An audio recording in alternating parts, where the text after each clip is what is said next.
Welcome back to Draft Stack. It's day 2 of the NBA draft. Now, I'm really excited to be here with Kyle, like Kyle call it, over at Draft Stack. First day was crazy. We saw a lot of guys fall. We saw a lot of very, very talent on the board. Kyle, what was your takeaway from today?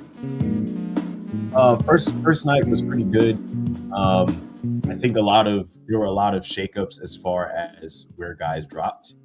There were a lot of guys who went earlier than we anticipated. Especially Yang, still one of the shocking, to me, one of the shockers of the night, going at 16. Coward going to Memphis was, I think, awesome. It's a good fit there. I'm intrigued to see what happens with Fleming as he's dropped. I think I was not surprised that Niederhauser went at 30, but more surprised that the Nets went almost four guards. At each of their picks. Yeah, man. One of them got hit, right? Yeah, has to. So they definitely have some surety at the guard position. I don't know if they're copying the Suns and having a surplus of guards, but I do think that works out great for the Suns. I'm not sure how they're going to do it. But I do think it was a good night from the perspective that the top 5 kind of happened how we expected for the most part. Can't imagine that VJ was going to go past the 76ers, especially if they weren't going to take Ace. So Ace to Utah is an interesting fit, in my opinion. Not sure what the timeline is on that. But everything past, I think we got to 7. The Pelicans were on the clock. And then they take Jeremiah Fears. And from there, everything just collapsed. It was just surprise after surprise after surprise. There was next to no real clear consensus on anything, right? After that, it felt like every single pick we'd say, oh, this guy's on the board still. This guy's still falling. Someone has to take him. This is a great fit for this person, i.e. Rasheed Fleming, Maxime Reynaud, Ryan Kalkbrenner, Adu Tierra, right? And yet teams continue to go in different directions, right? Yeah. And I think Noah Pender is still on the board, right? I still have 2 guys from my top 10 in Noah Pender and Rasheed Fleming. Noah Pender, who is ranked ahead of Ace Bailey for me, who are still available in the second round right now. So someone is going to get a steal. There is still a lot of talent. As I said, there's still a lot of talent on the board. Up first, we're going to have Phoenix, then Boston, followed by back-to-back picks for the Hornets. Now, those guys are sure to land one of the following players. These are the best players available still on the board before round 2. There's Rasheed Fleming, as I mentioned, and Noah Pender, Maxime Reynaud, Ryan Kalkbrenner, Micah Peavy, Max Scholger, Cam Jones, Alex Tui, Hunter Salas, Rocco Sikorsky, Adu Tierra, and Tyrese Proctor. All guys with very legitimate chances to go first round that didn't end up going first round and are still on the board, and someone can get a steal, right? Realistically, there's no star player available here. There is a lot of very, very solid rotational guys that you can bet on still available. There are still a lot of very impactful guys still left on the board. And as I said, man, someone's going to land a steal, particularly with Fleming. Now, we saw Phoenix trade into the 31st slot. And I would assume they've traded up to get Fleming, right? That seems to be the obvious pick. But then again, it was obvious throughout the entire last 2/3 of the first round. Right. So that's it. There's still a lot of talent on the board. Then as I said, we have Boston at 32. Kyle, who do you think fits Boston best at 32? I'm looking at my notes, and I think Zion James might be somebody they add just for the defensive acumen, and adding another player who kind of plays Mazzulla ball. The 3 isn't necessarily the most his strongest suit. However, the defense first aspect makes him extremely attractive to Boston, in my opinion. I would also say if they don't go his direction, they go. If I'm correct, they didn't go center. They went small forward. They went small forward, so maybe Rocco at that spot. Just some size inside. They got rid of Porzingis. You're not really going to be depending on Al Horford for too much longer, so you add another, big. I don't know what's going to happen with every time I forget the names with their current center, who I think is going to go out in free agency and leave. I cannot remember his name right now. What is his name? And I just had it. To be honest with you, I think they're just replacing size and doing it affordably because they're up against the cap. Now, granted, I still think they have a substantial amount to get underneath the cap, so that might be part of the reason they go center here. For sure, also, Chaz Lanier, just for the shooting aspect. Chaz Lanier is still on the board. That's the name I didn't mention for sure. And there is a lot of center talent still on the board. As I mentioned before, there's Ryan Calipert and Maxime Reynaud. Vladislav Golden is another name that's been linked to them a little bit, and linked to a lot of teams that need a center. Luke Cornett, I was talking about. Luke Cornett, yes. Who I think is gone in free agency. Don't know that they retain him. So, man, he looks like he's going to get a little bit of money for sure. I think also Kobe Bray, maybe just from the shooting perspective. Yeah, man. Kobe Bray and Chaz Lanier are two guys that may go higher than people anticipate, purely based on team needs. It's like if a team needs shooting, then those are the two guys you go for, right? Right. For sure. All right, we are 7 minutes out from the drafts. Yeah. Let's see here. If anything, Nets have 36. Who I said Noah Penda last night. That did not happen. I think they correct that here at 36, possibly. They could go Tyrese Proctor. Could go Tyrese Proctor, which I wouldn't be mad at. He fits. Another point guard. Well, here's the thing. He's better defense. He has much better defensive upside than the guys they selected. He also shoots. That is true. And much better shooters. Yeah. Because it's to be seen. We don't know if it changes. But the guards they selected don't necessarily shoot the three ball in a way that you would say, oh, these guys are elite spacers. That's just not. Or maybe, I don't even know if they're average spacers at the moment. I like Traore. Not sure that he can stretch the floor as efficiently yet. It's to be seen if Saraf can do it. His jumper has been interesting to me. I don't know. I won't call it clunky, but it hasn't been fluid once he tries to get it off. And then Demon, of course. I was kind of surprised with that pick, mainly from the perspective. I thought they were going to go a different route, a little more. I thought they were going to go more athletic. And I'm not saying that Demon's not athletic, but I thought they were going to go a little more athletic at that particular spot. I thought they could have maybe grabbed Demon down the line. Not sure if other teams had him high on their boards. But I think Noah Penda fits. If you're gonna continue to do a lot of this here, Toronto at 39. I had him. I had Niederhauser kind of close to them. Not sure that. Well, he can't happen now, so he's off the board. I would say. Yeah. Okay. So who are you looking at for Charlotte at 33 and 34? Because they're going to land two of it. Maybe Renaud. 33 and 34.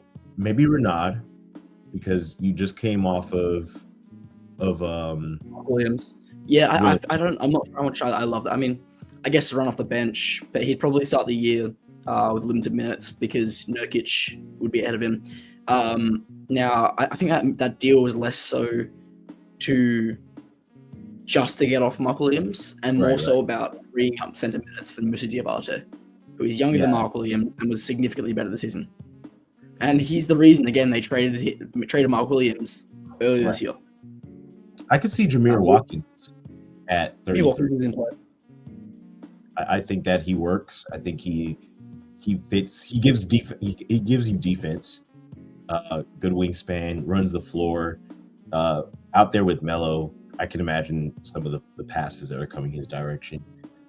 So I would say that either him or Elijah Martin, possibly. I'm not sure they would want to add another guard, but I'm thinking about athletic guys who have the ability to to get out, and also stretch the floor. So it's a possibility. I wouldn't be surprised if that's, Ulbrich. I wouldn't be surprised either. He showed a lot in the combine. I didn't know he was going to fall out of first round entirely. I thought someone was going to take a swing on him. On Ulbrich. Possibly. Wow. Possibly. Just off of the combine. Not so much that he was that impressive otherwise, but at the combine, there was a lot of noise about him. He has a good shot in the second round. He's a good potential talent. There's a lot of guys from the NBL. All the NBL guys are still on the board, right? You got Idana Mansa, Alex Tui, Lachlan Ulbrich. Malik Lewis did pull out. You got Rocky Zakarsky still on the board. I would say Alex Tui is going to go first, and someone's going to land a steal in Alex Tui, right? Alex Tui does just about everything on the floor. Now, coming out of last year, he was a good defender. He was a good rebounder, and a pretty good scorer. But the main reason he pulled out of the draft was because teams told him he needs to improve his shooting. And He came out this year, and he is a shooter. He is a very, very effective shooter. And he's been playing in a league with grown men. I've had the pleasure to watch Alex Tui live a fair few times in person, and the way he moves, just all the intangible stuff that you don't see translating to the box score is there with Alex Tui. And I do believe that someone is going to land a steal. And we always see it, right? There's going to be at least 10 guys in the first round that were flyers and maybe have like a 15 to 20% chance of actually hitting. And teams are okay with that, right? They're an upside bet. But if they don't hit, they're not going to be going in the top 20, top 30 in a redraft. Okay? Right. So there's a very, very good chance that Alex Tui, among other players in this that left still on the board, can still be a top 20 player in this class. A very, very good chance. Yeah, I agree with that. I'd say better chance to that it happens than it doesn't. Which I agree with. Shooting is at a premium. Obviously, him being able to use his size could be really good. So I'm intrigued to see what's going on. I'm intrigued to see where he lands. I think Golden State could be a good spot for him, just because of the type of offense that they run. Yeah, man, he'd suit their system. He moves very, very well off the ball. I don't know if I mentioned that, but his off-ball creativity, like he actually can create gravity just by moving. Yeah. And to have that alongside Steph Curry's gravity, right, and Buddy Hield's gravity, would be electric for sure. I agree with that 100%. It's going to make things so much easier for Jimmy Butler as well. And guys like Draymond Green and other players in that system would definitely benefit from having Alex Tui out there on the floor. Right. I'm wondering, obviously he was a senior. His age isn't too bad, but I'm wondering who takes a swing on Ryan Nembhard just because of the ability of playmaking. I think he averaged 10 assists a game. I don't think his turnovers are high. So if you're needing a balanced, experienced guard to kind of run your offense off the bench, I think he's a good pickup. Not sure that the Pacers let him go past. Not sure if they're going to do that. Obviously, there's a couple of spots ahead of them, so it's to be seen if they're okay with it. I'm wondering where Cam Jones goes as well. I think he's kind of he was in play to go 20. But I think if he didn't go 20 to the Heat because he was just such a Heat player, he was probably going to fall. Where do you see him landing? So I would say Pacers. I'd say Pelicans, possibly Kings. I could see the Thunder adding him as well. Bucks at 47, maybe. So he can land a couple. There's a couple of spots that I think he works at. He does a lot of things well. I would hate for the Suns to pick another guard. I would hate for the Suns to pick another guard, but they do have 31 and I think it's 41. So, I wouldn't be mad if they took a point guard. They have 3 very good shooting guards on their roster. That's more so the issue, and because of that, you don't have the money to pay a point guard, and you have your shooting guards running a point guard and playing out of position and playing out of their preferred role. Right. And I think if they could find a solid point guard in the draft, like if they can find like a Tyler Kolek kind of guy in this draft, that's a massive win. Like someone who can come in and just be a solid point guard. Like I think Tyler Kolek, as I said, from the Knicks would be getting solid rotational minutes on this team next year. And then you find someone like that. The thing is, they do have Colin Gillespie, who they kind of struck a little bit of gold with. I don't know if he is probably the reason they don't go point guard. Obviously, he's more of a spot up shooter more than anything else. But I'm wondering if they don't go point guard because of having him on the roster. So it's to be seen. I'm intrigued to see which way they go. I think they were quietly one of the winners of the draft last night. And I won't touch too much on that, but I think adding Malawak and then they were able to just kind of continue to make decent decisions on the board, especially when you come off of KD. I think they did some good moves. So I'm intrigued to see which direction they go with their picks. I do think they still need more like defensive size off the bench.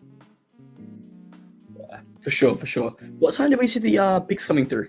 Like how long after 8 yesterday did we see the picks coming through? So it looks like it's started. They're talking now, so it's not they haven't started making any decisions yet. Are they on the clock? No, not yet. They're just chatting about things. Okay. Yeah, I agree with you. I think that they are gone by 38. Renaud is such a brilliant player, and with his size, I don't imagine they'll let him fall too far, unless there's something we don't know, because we've said that about a few prospects, and Rasheer Fleming is still on the board at the second round, Matt. So now I will say those two players for me are both fit. Like, where do they fit?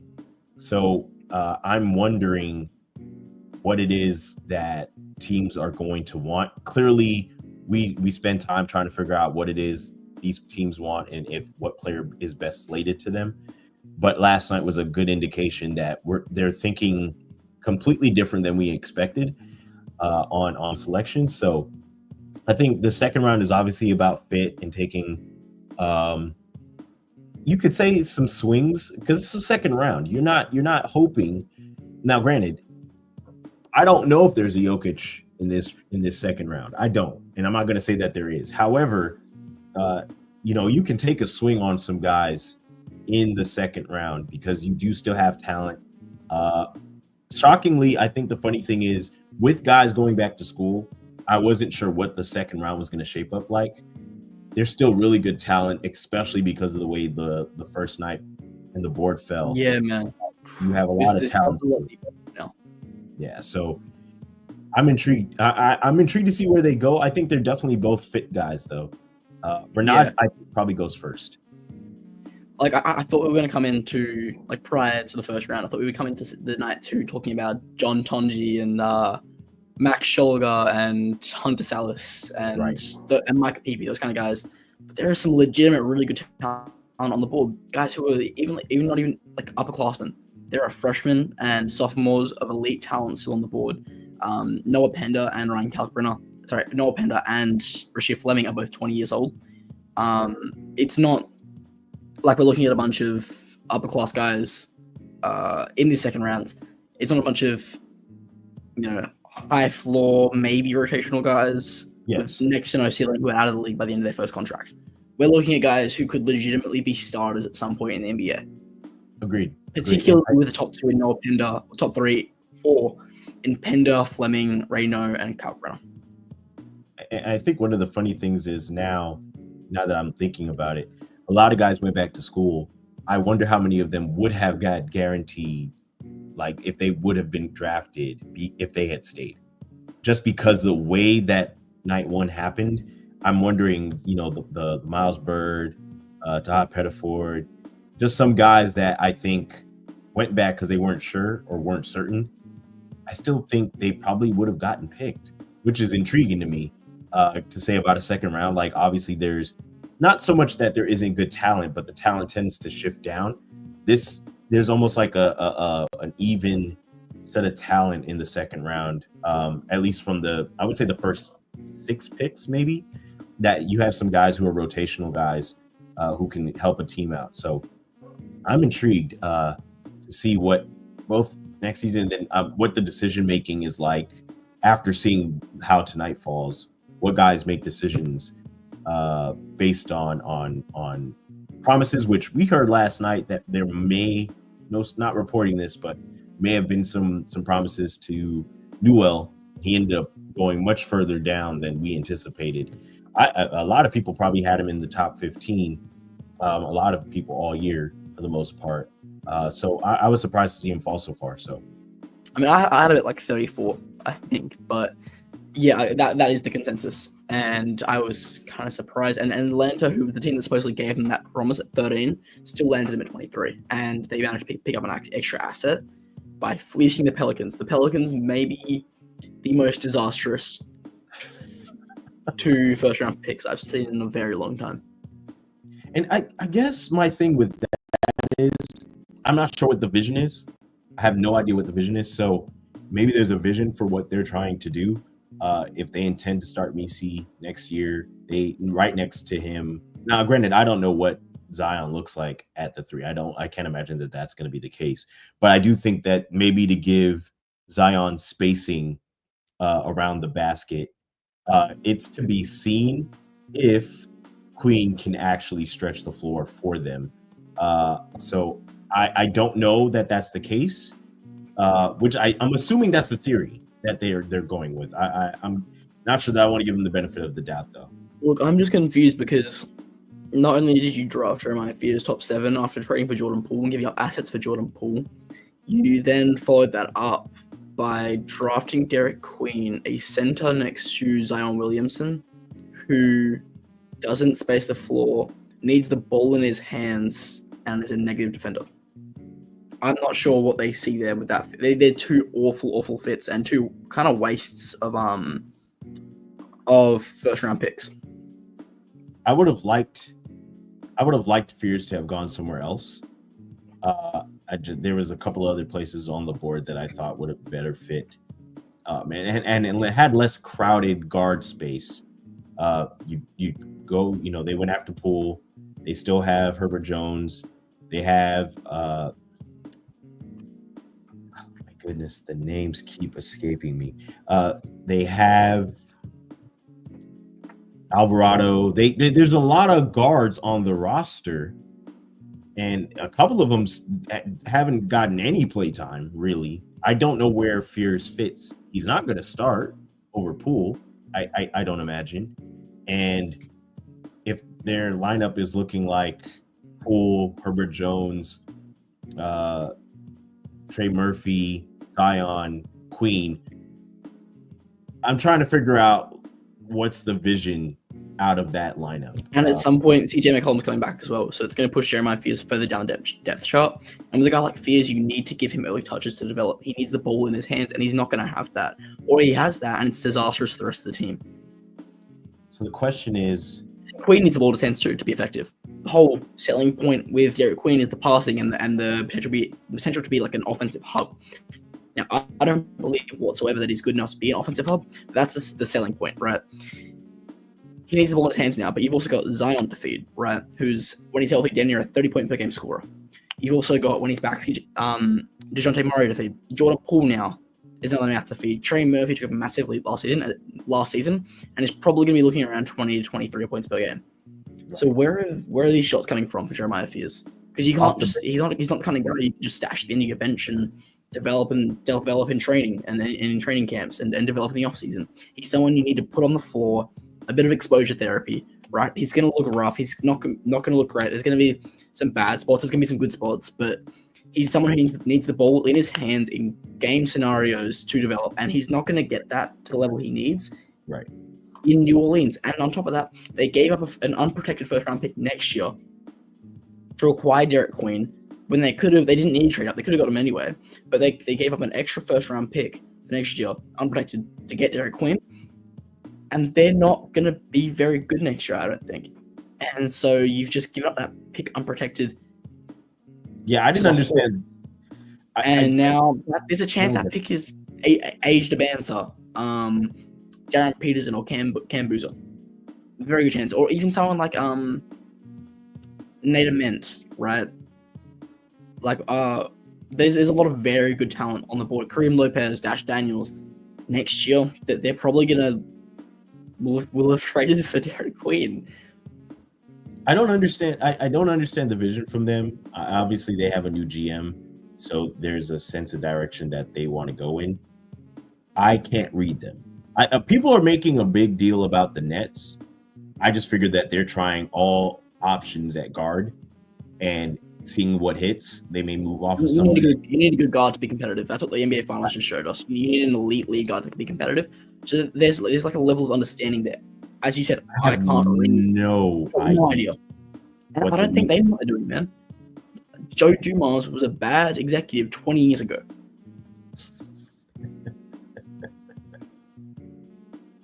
He was a bad GM. I don't know what it is, and I don't want to sit here and question or nitpick every decision he's made, but last night was strange. It was odd to me. Thought there was better. I'm not sure that Queen would have been my pick at that position. Also, not sure that Fears, if you're going to go the direction you're going, not sure that Fears is the guy you go with. I'm not sure what they were thinking. I mean, we're saying it now still, but I would rather them go like Pender. And Pender's still available in the second round, but I genuinely think that's a better pick there than Jeremiah Fears. Right, which is a swing, but it's okay to take that.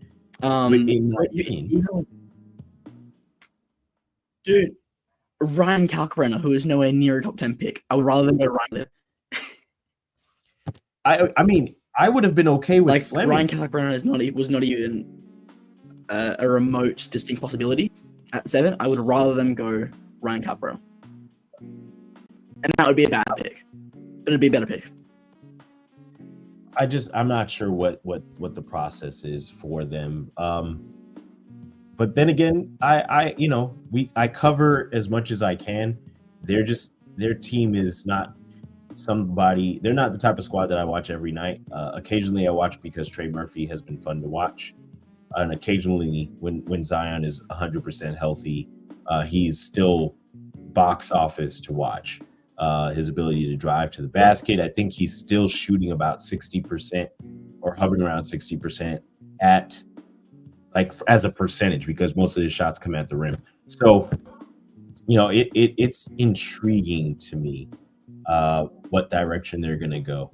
I do think there are some other teams that are way ahead of them as far as their rebuilding process. And it's funny to say that the Pelicans are still rebuilding with some of the talent that they do have on their roster. I think they made the playoffs a couple of years ago, and then nothing really took off from there, which was Zion Williamson has still not played a single playoff in his career.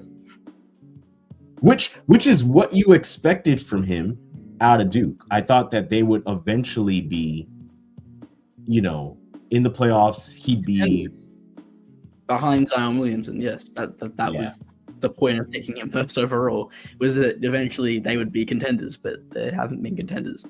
Like that one year, they win 48 games, and they looked up, and then Zion gets injured before the playoffs, and that was that, and they haven't gotten near to it since.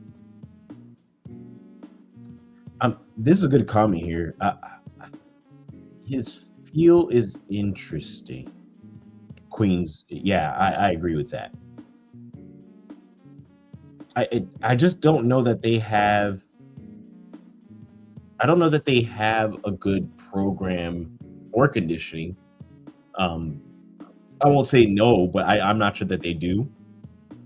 Also, I think they have to be better at holding players accountable, just overall, so that they get the best potential expectations out of them.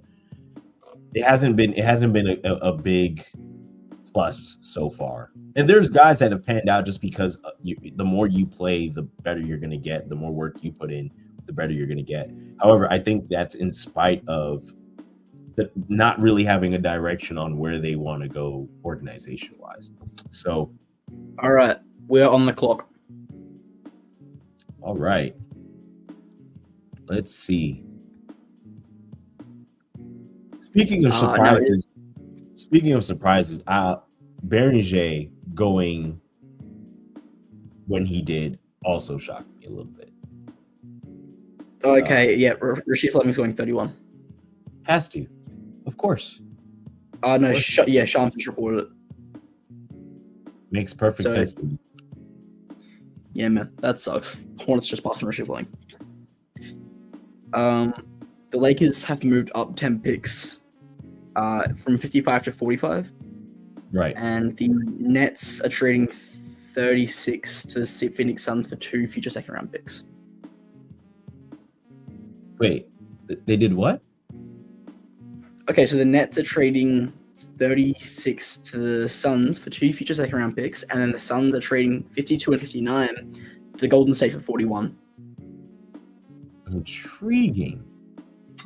So they've just drastically jumped up the board. Yes, twice. Wow. So who else? The question is who else do they have in mind?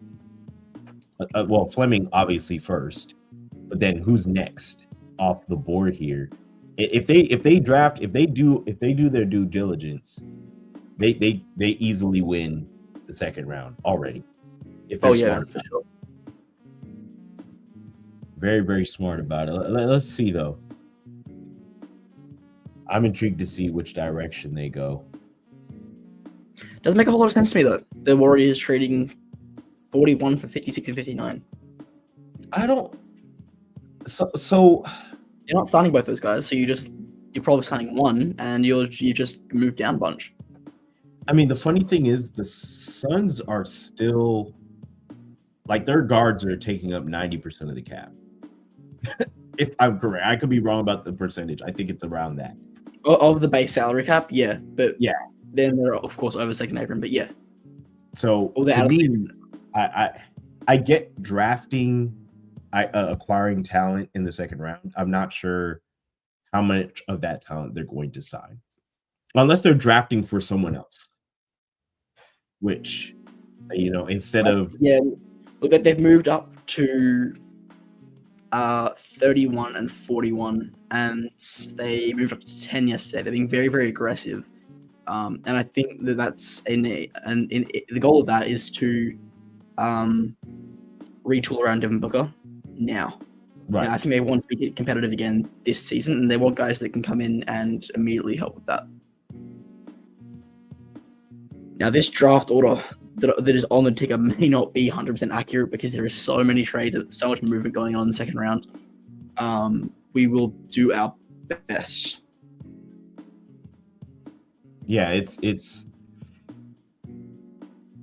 I'm wondering if this is going to take as long with picks in the second. The Phoenix Suns have selected Rasheed Fleming with 31 officially. Jonathan Givony. Beautiful. He goes to somewhere where they're going to get out on the break. They're going to play with pace. I think he brings the defense that they need. They struggle with defense. He's a great cutter. Plays well out of the dunker spot. Solid lob threat. Doesn't need the ball in his hands, but of course he's like a video game character, right? We've talked about this all year. Right. Ridiculous wingspan. You can't even make his build in a video game. Like if you're playing 2K, you cannot design a character the way that he is, which is just mental. Also, him defensively alongside Dunn could be something very, very interesting if they decide to play them together. Just the wingspan, the ability to get stops. I am intrigued to see what this looks like and how he fits on their roster. They've gotten, to me, that's already one home run. I'm intrigued to see if they hit another one. Man, look, they might be one of the winners of the draft. Of course, March was a massive win. They followed that up by trading for Mark Williams. So maybe that's their lineup, I guess. And they have Nick Richards as the third guy off the bench. Right. It's quite funny. They've got Nick Richards, Mark Williams, and Mason Plumlee. It's just the 2022-23 Charlotte Hornets. But that's what KD will do to a franchise, man. And also, good spacer, actually. Fleming's a decent spacer for them. So. Yeah, man. He can almost play. Maybe they're moving Nick Richards. I could see him playing like backup 4 and the third option is a 5. If they decide to go small ball, right? Like they run a he's small not even ball. He's Jared Allen size. He's not even all that small. Right. But what I'm saying is he's not your primary center, but if you want to go that direction for certain matchups, you could absolutely go that way. I'm intrigued to see him with the Suns. I think that's already one. If this the next pick that they have, I'm intrigued to see if they grab. Let's see. I think Zion James, since they've moved up, is a possibility. Because you can never have too much defense. Obviously, he's a guard, so I'm not sure that you're gonna go there again. Penda, maybe. Yeah, Fleming is very versatile. Just a switch. He's another guy who's just switchable. You know, a lot of teams want to be able to switch. He's one of them. Celtics are on. Oh wow. Celtics did not think about it. Pick's already in. Oh, Noah Pender. Yep. All right. The two guys who I had and they're trading to Orlando. Well, there you go. And there's defense. Damn, man. They were the two guys I wanted for the Hornets. They were both top 10 on my board. That is. And yeah, obviously they go off 31 and 32. And now the Hornets are on the clock with 33 and 34 back-to-back picks.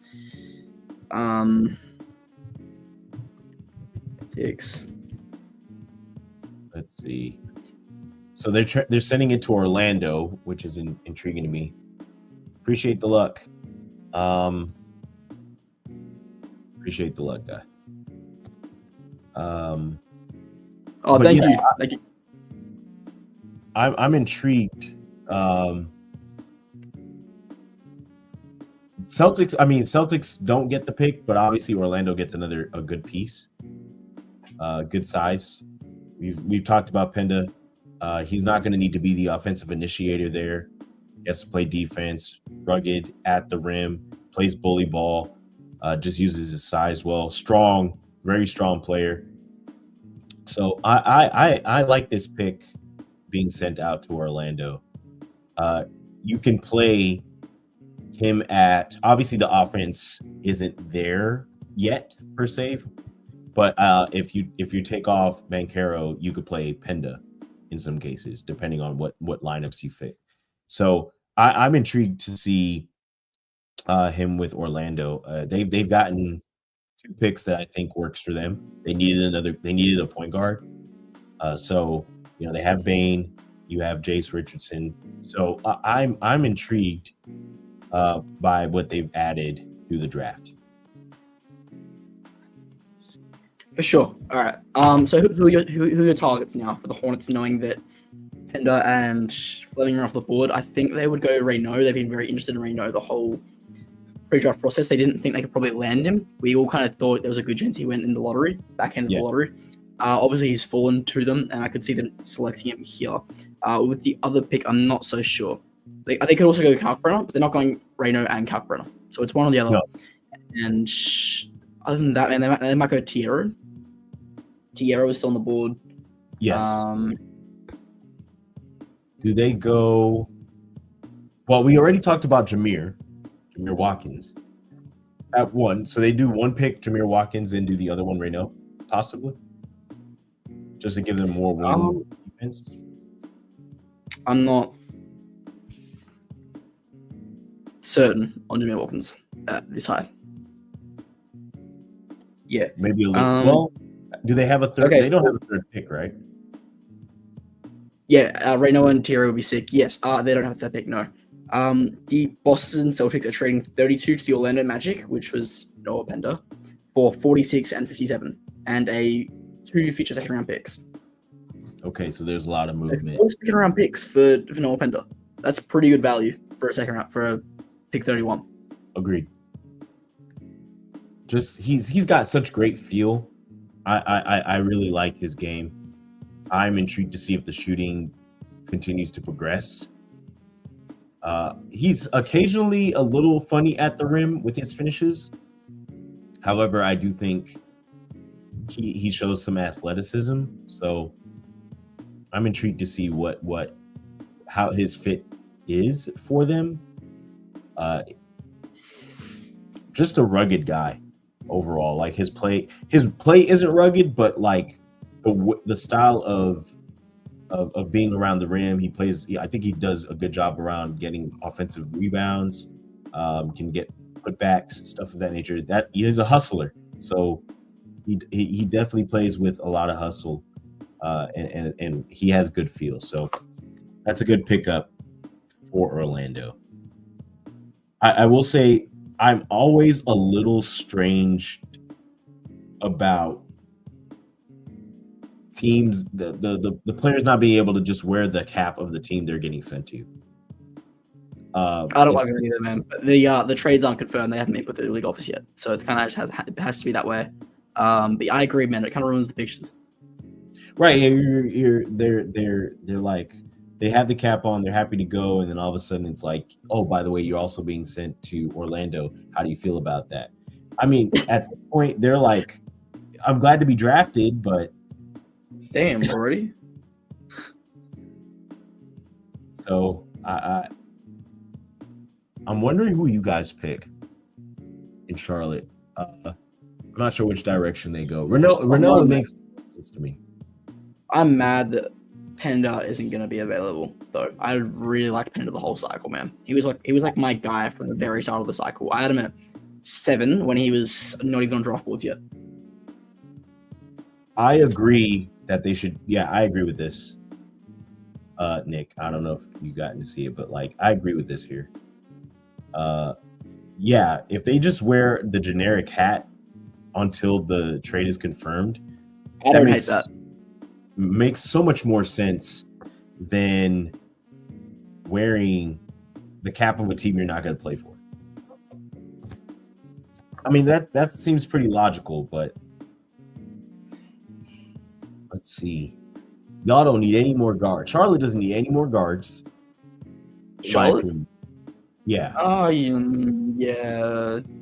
Maybe at 34, like a third. You don't really want to go for a third string, right? You kind of want to target. Like I think we go like the center, and then center position, because there'll be a third string until the trade deadline when we move Nurkic as an expiring contract, and then they can step into that backup role, and then I would maybe go power forward. But you got to be careful not to like Tijan Salon still needs minutes to develop as and he's the backup currently behind Miles Bridges, but Miles Bridges probably gets moved at some point over the next 12 months, and so yeah, maybe you go 4. That's what I was thinking with Penda. If Penda or Fleming was available, I was fine with 4. Do you think Markovic possibly?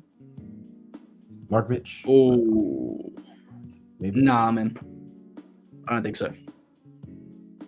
As a stretch, the stretch 4. Okay, so per report, Hornets were going to select Noah Penda. Orlando found out and jumped ahead of them. That's not a shocker there. It's been a funny draft that way. Man. A couple of teams have put out smoke screens for certain guys and have grabbed the guy, or they missed and thought they grabbed the guy and got the guy they wanted. Apparently, I mean, we talked about it a little bit last night that Celtics thought they were going to get Kasparas, and they didn't get him, which is hilarious to me. How do you feel about the now looking back? Okay, so I've done a little more tape, which I watched a lot of tape throughout the cycle, and I think his playmaking is the primary reason they selected him. Yeah, 100%. Like you're not picking, now granted, I have a bit of a disagreement with the fact that they said the shot is fluid. I think the shot can be fluid. I just want to be realistic about it. I think the shot can be fluid. I don't think it's fluid yet. So to me, I do think he has shown the ability to shoot from range. Wow. The Charlotte Hornets have selected Zion James I at told you 33. that's a good possibility. That on-ball I didn't know defense. that is very early for Zion James. Okay. Sure. How do you feel about That's not good, man. Not good. You think it's too early? Too early, and there's better talent on the board. I'd rather like a Cam Jones, Hunter Salas, a Alex Tui, Reno, a Cal Brenner. We could have gotten 2 of those guys. Andrew Tierro. Could have gotten 2 of those guys, and now we're getting none. So you get. I mean, Renault is probably the next pick, right? You would hope. You'd hope. But I will say you get a dog in defending. Like he's an absolute athlete. Yeah, man. I like that. It's not a diss on Zion or Zion's game. I really like it. I really like what he's going to bring to Charlotte. As you said, the defense, it's like the archetype that the new front office is going for, the culture that they're trying to create. And for that, I love it, right? It's similar to the KJ Simpson pick last year. It wasn't the best guy on the board. Maybe not even the great defender, right? But purely from like just being an absolute dog and giving his all every single night, he brought that and he earned himself the backup point guard position for that. And like that's the kind of guys they're targeting. It's a lot of intangibles over tangibles. You know what I mean? And Zion brings that. So I don't hate the pick. I quite like the pick actually, but I think there's better picks on the board. At this point, I think they could have picked him second if they were going to pick him.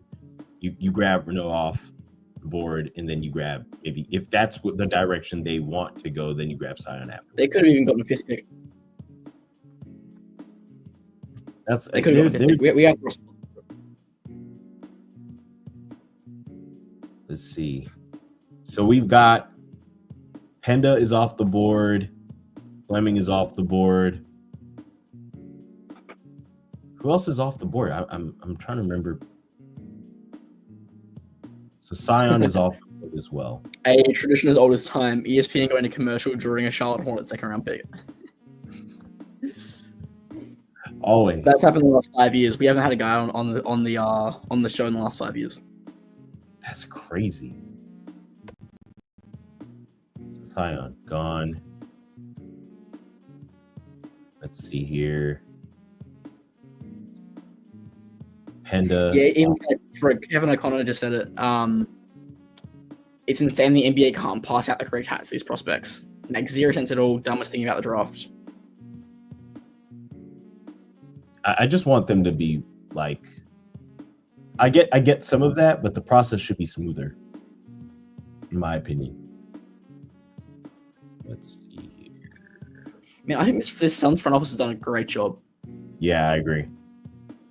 This has been an amazing draft for them. We'll draft and trade. They're set. They are really set. Let me see. Cam Jones. Where is Cam Jones going? I'm intrigued. Right now. Come on, man. Come on, Charlotte. Well, no. Okay. But I'm wondering, how far does he fall in the second round?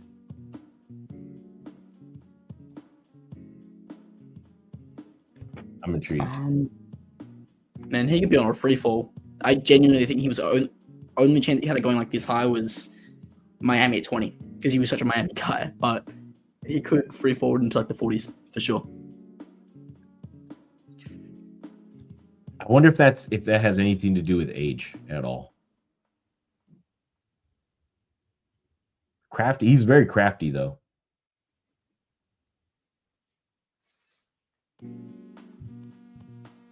Very, very crafty. How did y'all run out of time? Y'all ran out of time. Again? Yeah, the pick's not in. They just ran out of time. We did this yesterday. Oh my god. The Hornets group chat is going crazy. They do not like the pick. Who did Charlotte pick second? Ryan Kalkbrenner at 34. What do you feel about that pick? I love that. So Ronaldo is going to fall a little bit. Right. Kyle was ranked at 15 on my board. I had him. There's like a dream target for the Hornets all year, but I thought he was going to go in that like 17 to 20 range. So unless we traded up for him, we weren't going to get him. And we landed him at 34. He's a great backup big after trade Nurkic. And he has like he's a general big, right? He's dominant in the paint on both sides of the floor. Great lob threat for LaMelo. Can grab rebounds, but his upside comes in because his passing IQ and his potential shooting touch is great. And he could be a starting caliber center in the NBA if he reaches that ceiling, which isn't all that unrealistic. I think there's a pretty good shot he reaches that based on the fact that, like, based on his IQ and based on his, like, he has great passing instincts, right? Especially out of that short roll, out of the post. I like the pick a lot. I'm glad you guys were able to grab him. And to me, I thought it was either going to be Renaud, or it was going to be Kyle Turner. So they went with size, which is good. They do need that, and so they get a little bit younger. I think that they've done a good job. Was a little surprised about Liam McNeely going to them. Thought that they were going to go direction. But you do get more shooting, which to me you can't have. And yeah, and from everything I've heard, both those picks were based more on the players' personalities than they are their games. Also, they're good players and great prospects, but a lot of what the Hornets are doing right now is based on what these guys can bring to the culture, because they need to fix the culture. That's the primary issue in Charlotte, I think. Agreed. The talent is there, Nick. Like, it's all there as far as the players that they have. It's the putting it together that is the challenge. If they can put it together, then I think they make some noise relatively soon.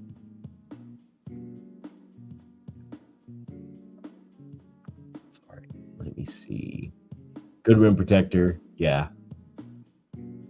An interior finisher. He's got a good touch around the rim, for sure. And at his height, being able to float to shoot the floater is pretty impressive, also. So good touch. So where's Reynal go now? Nick, that's a you question, man. Who's next up on the board? Let's see. It is 76ers. How do you feel about Lamelo being the leader of that squad? He's not the leader of the squad. He's a very good basketball player. I think that's all he needs to be. Brandon Miller is by far the most vocal guy on the floor at all times, and he's definitely the leader of the team. Next up, is it Philly? Oh, sorry, you go. I was gonna say the 76ers probably go Adu here. I think. Tierra. Yeah. I think that they go him here, which is a pretty good draft, man. Out of here with VJ and Adu is pretty good. And adding him to that looks pretty. That seems like it could be very scary if it all rounds out. Hero and Bona, the ability to play those guys together defensively. You just have to have shooting on the floor with them. So you have McCain, you have Maxey, you have Edwards. They could play those guys together. Yeah, man. And Adem Bona is was one of my favorite guys out of last year's class. I think he's really something. And I think he's going to be a good backup big in the NBA for sure. Agreed. If he can figure out some other things, he could start at some point. Obviously not immediately, but I think at some point, if he can round some things out, then, in the future, he ends up starting there. I think the 76ers have a good core. Obviously, not sure what's going to happen with Embiid. I'm not personally sure. I'm not trying to pocket check anybody, but I'm not sure that I would have paid Paul George that much money at this stage of his career, or at least not the amount of money, not the money, but just the amount of money that they paid him. You hope he's going to be available and healthy. Obviously, it's a little more challenging with the amount of miles on his body. So 76ers have a good core. I think they're picking in a direction that you would prefer. They have dynamic guards So that, adding VJ Edgecombe, you have McCain, you have Maxey, you have Bona for the future, you have Edwards. I'm trying to think. I'm not sure how long. Not sure how long. Yeah, the contract is rough. I don't know that I would have there. If I'm correct, Nick, I might be wrong on the numbers, but they are the two of them account for about 82% of the cap space. Oh, that, yeah. And so I don't know what they end up doing. Obviously, they believe that they are still a title contender with everyone healthy. That's to be seen. I won't say yay or nay. But I would say that. Yeah, I'm just looking at this now. Kevin O'Connor's posted a pretty good breakdown. Knipple, McNeely, James, and Kalkbrenner is a pretty good haul for the Hornets, and there's still room for them to move up to the second round again. Now, I'm not sure if they want to bring in a fifth guy, but if Reyno continues to fall, or not even Reyno, man, if someone else that they like continues to fall, if a dude continues to fall, they take him. And Janai Broom goes 35. Really? Yes. Right, okay. I don't love that pick at all. That's way too early for Janai Broom. What? Wait, whoa. And so see there it goes again. That's what we were talking about yesterday and a little bit earlier. Just these teams are picking guys for some completely different reasons than we anticipate. To me, is he prolific enough from three? Because they're saying needs are 3 and D and defense. Nope. Nope. He is not a shooter. Okay, that's their pick. I'm not sure I would have gone down. Yeah, his game is interesting to me. That much I'll say. It's interesting to me. I'm not super high on him. That's so unathletic too, man. He's undersized and unathletic. And he did play all 4 years, right? Yep. He squeezed every bit of eligibility out he could. And he is, to me, and granted, okay, I'm not going to sit here and say that every player at a certain age is capped out at their potential. There are some guys who are who they are, though, at certain points. So, okay, 76ers, I guess. It's their pick. I don't think he's a horrible player. I don't think he's a bad player even. I think he's an average guy. Intrigued to see how they use him and what Does he stick around in the league? Does he stick around? Yeah. I think he might be a journeyman, if anything. Just maybe finds a role, has some kind of skill set that he carves out, and he plays. I think he plays maybe 8-9 years, possibly. It's to be seen. That's to me. That's ceiling. That's ceiling. Okay. Just something I just kind of put together with the Hornets, man. Every single pick has been a positive shooter at their position, and that's something they're obviously trying to fix, man. They haven't had shooting in a very long time. They need shooting around LaMelo. They need shooting around Brandon Miller, and they've gone out and acquired it. Which is, that's been a very successful draft. They will be. And I agree. There's no sexy picks here. Hornets not one of those picks that are very sexy. And there's no potential for any kind of all-stars out of their 4 picks. But all 4 address a need. All 4, I'm just excited to finally have a real NBA plays around the Melo Ball. Right. We haven't seen that in such a long time, if ever. And now the team isn't going to be completely unwatchable when he comes off the floor or when he is injured. Right. There's just value in surrounding him with legitimate winning pieces and actual NBA players. And that's what Liam McNeely is, that's what Colin Knippel is, and that's what Ryan Kalkbrenner is. And Silent James probably is that as well. But he brings a bit more of that mentality that made KJ Simpson such a great pickup, man. We got him in the 40s last year, KJ Simpson. And he has been terrific for us, man. Terrific. I cannot stress it enough. And what he's done for the locker room, everything he's brought to the team, and I can see Silent James doing something similar. Definitely a leader. And I think Zion brings a little bit more of that. You talked about the culture and them kind of reshaping that. So I'm intrigued. Obviously, pick is already in. Who did they select? I The am wondering. Nets. Oh my God, if it's in the God, I'm gonna laugh so hard. I wonder if they go or not here. We talked about the Brooke Lopez light kind of thing. It would be intrigued. I would be intrigued to see if that's the route they go. Reno probably has the highest ceiling of anybody in the second round, I agree with that. and the Wolves are trading his pick to the Lakers, Wait, what? Wait, hold on. and the Lakers are acquiring. Sorry, no, the Lakers have moved up to 36, which is now. So who did the Nets select for? Like, who they selected for the Lakers? The Nets. Sorry, so everyone's saying the league is saying Minnesota traded the pick, but Minnesota traded the pick to Brooklyn. I think Brooklyn's rerouted it to the Lakers. The second round's always very hard to keep up with.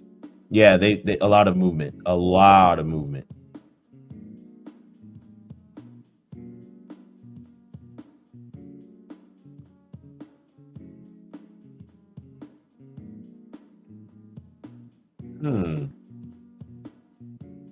This is a massive win for the Lakers, by the way. If they can get a good center, Markovic,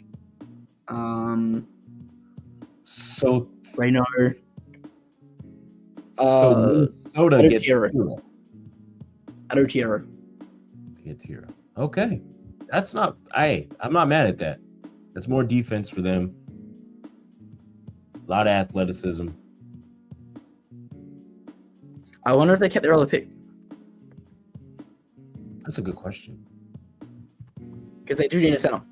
And I mean, they're probably going to try to target that in free agency. That's what the report was. But there is still a really good center player on the board right now. I'd be surprised if they didn't try and take a flyer on one for such a low price. You know what's funny is maybe so Kyle Perry said that he thought that Tiro was a first round pick. So did I. I had him, I think 16, 17 on my board. I actually had him slated to the Heat, or I had him slated to the Nets earlier. Replacing DFS. I don't think so. I think they love DFS and we brings to the team. There's no way he gets moved. Yeah. He is so integral to everything they do. I mean, unless they're getting like a real star back, they're not trading DFS. Wow. Hey, he's highlight reel. So Tough, man. having him on the floor with McDaniels, that's another defensive duo in my opinion. The potential there defensively is high. So Wolves get him, correct? Yes. The Hornets have selected 2 Duke players in this draft, and Michael Jordan is freaking out. He is fuming.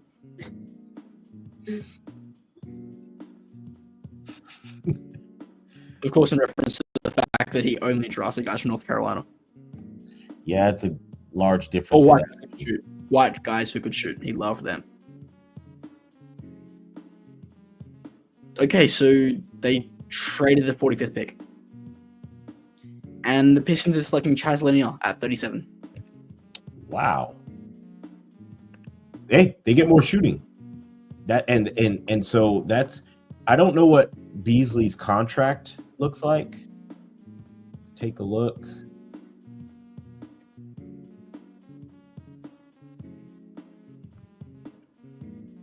Let's see here. Pistons. Beasley has 1 more year at $6 million.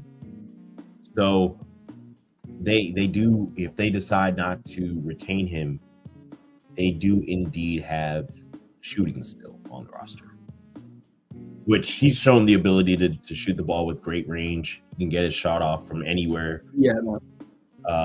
Probably the best,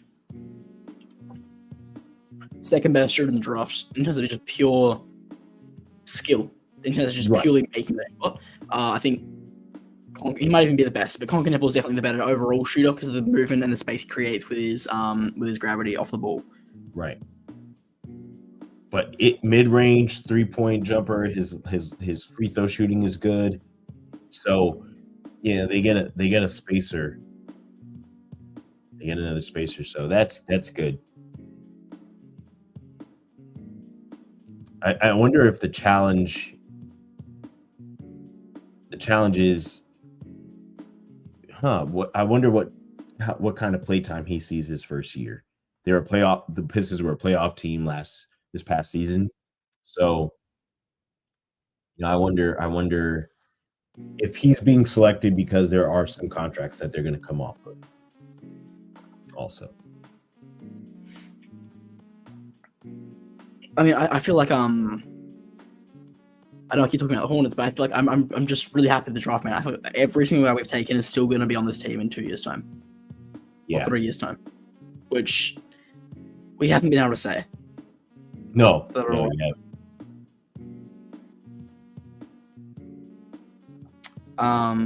yeah, like the old front office, you just love taking swings in the second round. And there were some hits, man. Like JT Thor looked pretty good for a little while. Jalen McDaniels was a massive hit, man. That was a find. Unfortunately, we had to trade him because we didn't want to have to pay him. And then he kind of sucked at every other team he went to. But he was really good for a minute for us. Cody Martin and Caleb Martin were second round picks by us. Right. We were actually pretty good in the second round, but in the first round we've sucked for a very long time. And of course we end up cutting Caleb Martin before he got the second contract. So okay, so just as a throw out here, Summer League's opener starts on July 10th. Oh man, I love how Summer League is just so fast after the draft. So I'm intrigued to see some of these games. Apparently it's Mavericks, Lakers, and then Spurs, 76ers. So you get Harper versus Edgecombe, which Nick, I'm not sure if I've said it aloud, but you get 1A versus 1B in my opinion. As far as like right after Cooper Flag, I thought that they were both 2A and 2B. So who's this? Sorry, Edgecombe and Harper. Yes. Oh well, I mean, I had Senge in that tier as well, but I see what you mean. They were both in the same tier for me. Right. So I'm intrigued to see. I don't think they play more than 2 games. To be honest with you, you talked about it last night. You touched on it last night about not playing too many games with guys who are earning contracts. It can be kind of dangerous, truthfully. So I don't know that they play him much more. They don't play those 2 guys much more than 3 games. Flag probably plays 1 game, maybe 2, unless I doubt. But I'm doubting that. Unless he sucks game 1. Then he maybe plays 2, but I can't imagine that he's not going to be good. Can't imagine. Spurs, who no longer have the 38th pick because they traded it.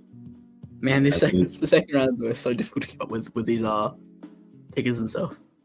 Yeah, for those watching, if we're pausing quite a bit, it's hard to keep up with who's going where. Seems like a lot of guys are moving around. So, who did the Spurs pick? Well, Pacers anyway.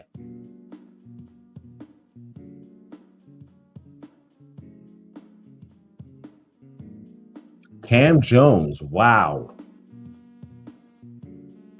All right, man. What's your thoughts on that?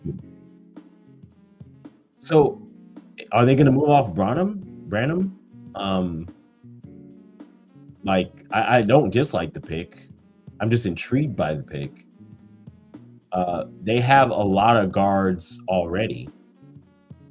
They have you have Fox, you have Harper, you have Keldon Johnson, who's not really a guard, but he plays power forward, he plays small forward. But you got quite a few guys similar builds to Cam Jones.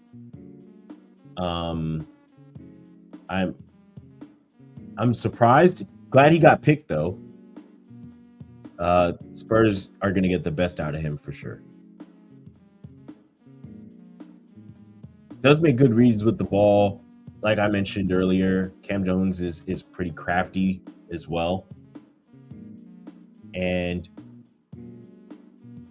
sound guy. He's not the most explosive guy in the world, but does have an insane ability to make shots. Good value for the Spurs here in the second round. Well, sorry. I keep saying the Spurs. Pacers are getting him because it's the 30th. Right. So Wow, okay. Pacers get a good pick here at 38. Sorry about that, guys. Get a good pick at 38. Also, I think one of the things I'm happy about is he gets to learn under another crafty guard in McConnell, and is able to kind of figure out, his ability to use his size effectively to get shots off over bigger guys, to make some fluidity out of his mid-range jumper.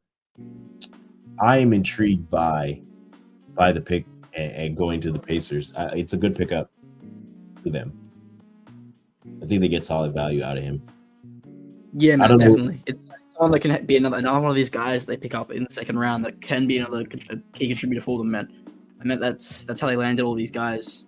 And of course, a lot of them were via trade, but a lot of these guys have been second rounders whose value is the same as when they were drafted or even lower.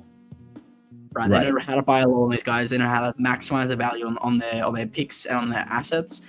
And I feel like I've done it here again because this is Cam Jones is a guy who in 2 years when Tyrese Halliburton is back can help them make another push as a contender. For sure. He's definitely a contributor to that team. And I think that's the reason for the selection. Obviously, I think Halliburton's gone for at least a year and some change. They're not going to rush him back just because you want to be so careful with recovery on the Achilles injury.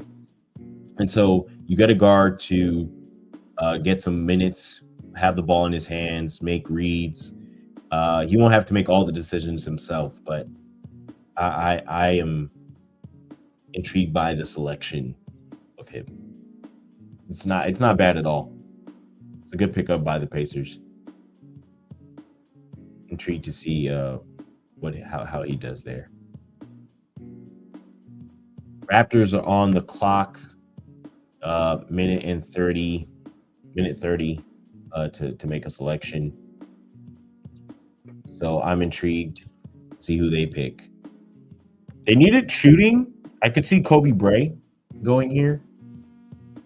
I would assume they would be going someone who can create for them in the half court. They've needed that for a while.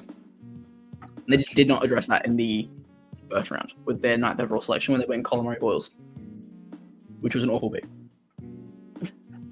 And they've already made the pick. Whoa.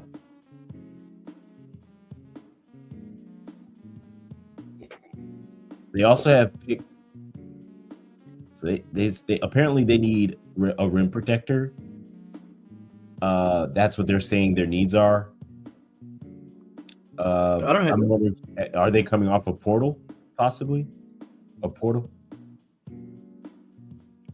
No, I'm also looking for a backup big, I think.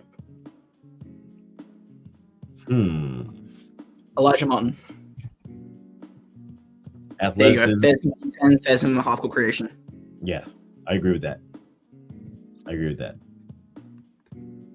So Renaud's still on the board. I do think he's the steal in the second round, for sure. Obviously, Rasheer is the biggest steal. Rasheer Fleming is the biggest steal of the second round, clearly, but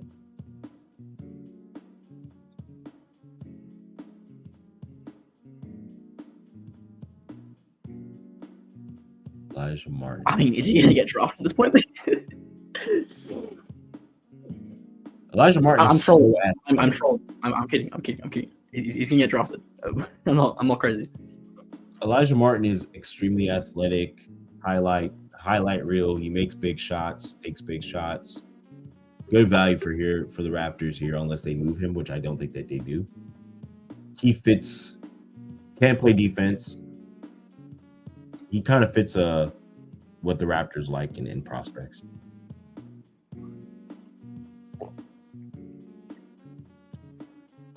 I just got a breakfast shake here. I haven't eaten yet today. I just woke up. For those of you, That's what I live on this. Nick is not. Nick is protein not, bars and shakes and just live on those. Nick is not stateside. He is not on this side of the world. No. It is 9:02 a.m. in the morning over here, and usually got to get up around 4 or 5 for these streams to get prepared. What do you feel about the Elijah Martin pick? I like it, man. As I said, there was one key need for them, which was half-court playmaking. Yeah. Half-court creation, and he provides that. And he's obviously a plus defender. That's something that the Raptors love, right? They have 3 key needs that they address with every single pick, pretty much, right? They look for positional shooting, positional playmaking, and positional defense. Agreed. And they address all of that with this pick. It's a very Raptors-esque pick.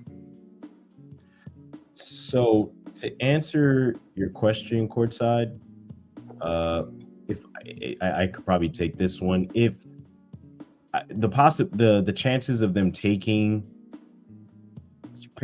into the second round, I would say it's 40-60. I'm leaning more towards them not trading into the second round. However, if they did trade into the second round, the worth picks left that are left, I think Tyrese Proctor could be a good pickup. Kobe Bray, just because of the shooting. I think the Heat could use more shooting. If they want to go back a big, Renault is still on the board. I think that would be that's crazy. If he's available still. Let's see. Jameer Watkins, they did work him out. So that's a possibility as well. Also, I do think that they still need playmaking. Obviously, he's a smaller guard, but maybe Ryan Nembhard gets selected by the Heat. So you got some options. Who's like? Yeah. Watkins does make sense. Yeah, he fits. He screams Miami Heat. 6'7". Micah Peavy to the New Orleans Pelicans. I love that pick so much. Micah Peavy has been on my first round on my board for months now, man. He's one of the best defensive guys in the drafts for sure. The very great Pelicans pick. This is the first pick I've liked from the Pelicans. Right, they're getting great value here. Upper class guy can come in and contribute right away. As I said, positive defender, especially on the perimeter. Really love this pick. I like the pick too. It's funny because we talked about Micah Peavy a little bit, and we weren't sure where he was going to land. Obviously, he was a second round pick, not a first round pick, so we had no qualms about that thought. But it is a great pick for them. I would almost Pelicans pick. He's a very Pelican. Yeah, man. But I'd give it like a B plus. I like him as a player. But I would rather they go after Rayno and then just waive their draft rights to Derek Quinn. Not happening. Absolutely not happening. Nick is being facetious here. There's no way that happens. No. I'm a hater. I'm not an idiot. I did. You know what's funny? I thought, to be honest with you, I thought that Pelicans were going to select Malawak. So did I. That was the perfect fit for them. But what we said before? He's a bad GM 20 years ago.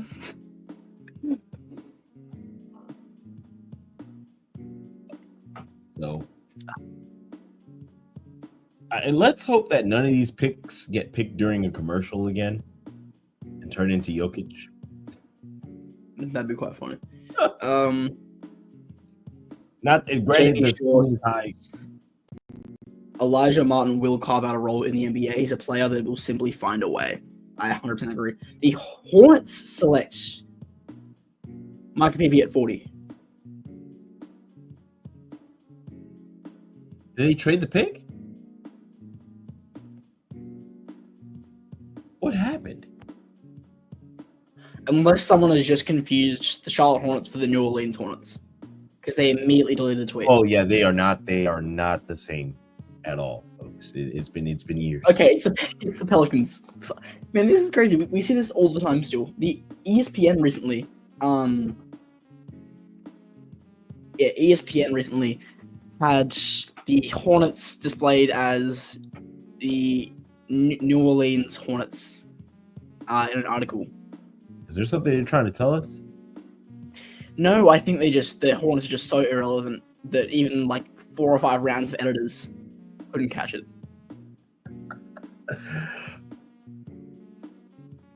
Micah PV. He was first. Yeah, it says he was first team all Big East. So, dude, that was like, oh man, I would have loved Micah PV in the Sam.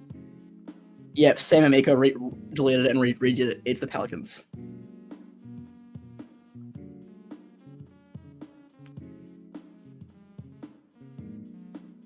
And all of the replies are, we saw the Hornets tweet.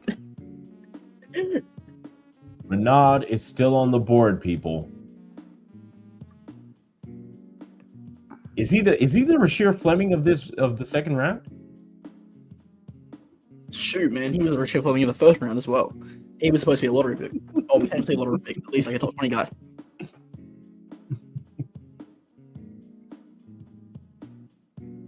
We're now getting into 2A territory after pick 42. I disagree, man. There is still so much talent on the board. There's no way a lot of these guys are getting 2As. There's no way Maxime Reno is on a 2A. There's no way Alex Tui is on a 2A. There's no way. Who else is available? Hunter Salas on a 2A. Hunter Salas. Max Scholger. No way he's on a 2A. Golden is also still on the board. I think that he is not being drafted intentionally, from everything I've heard. He's interested in going to the Knicks. He'll be signed after the draft. Not an official. I'm not gonna stick to that because it's not the most accurate source. I've had a few issues with him previously, but he does work within the organization.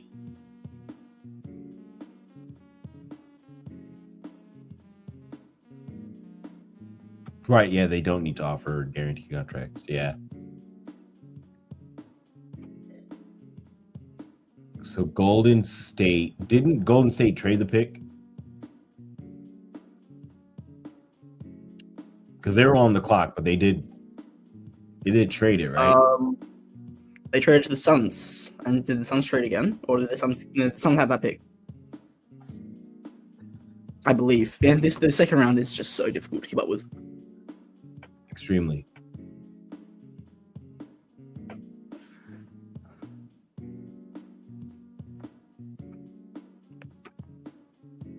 Yeah, it's going to Phoenix. Okay.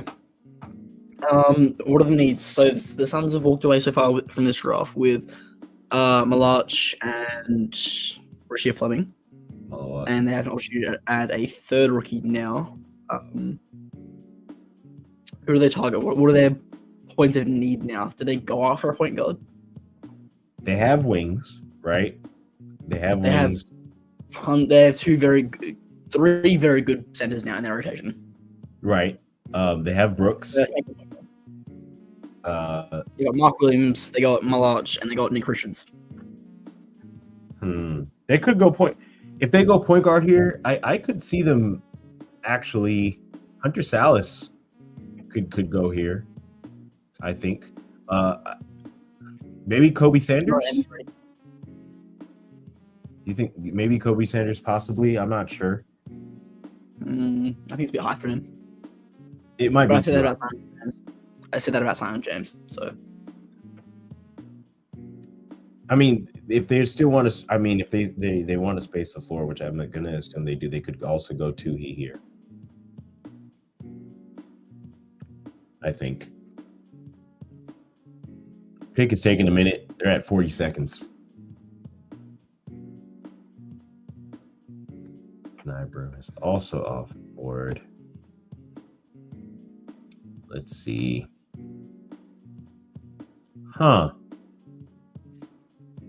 So here's what's best left available. So Renaud. Kobe Bryant. They took Kobe Bryant? Yes. That's not a bad pick. Another floor spacer.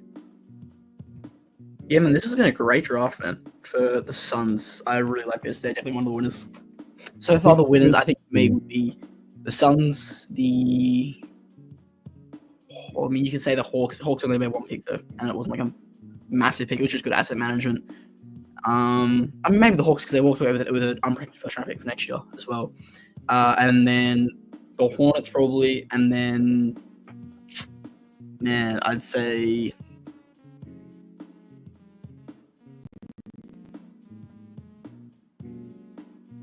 You could say the 76ers. Courtside just said it. Yeah, another guard. They did add another guard to their rotation. He's running one though, right? Yeah. So they need a point guard. They have three shooting guards making $50+ million, over $150 million a year between them, and none of them can play point guard as well as they can play shooting guard. Unless they're depending on Devin Booker to run point. Which I assume he will still be the starting point guard, but he won't be in at point guard all game every game now. No.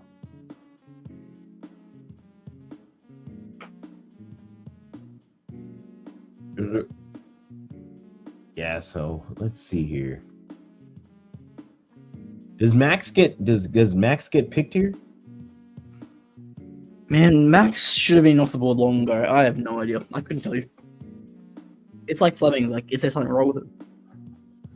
Which clearly there was nothing. Nothing's been reported.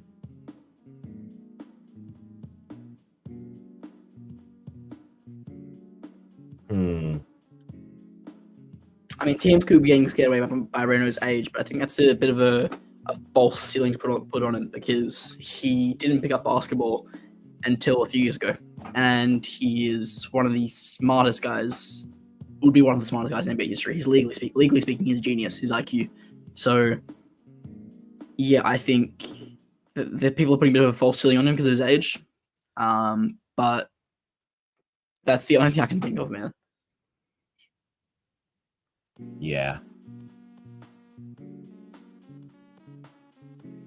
Wait. Did the Pacers trade the pick to the Magic?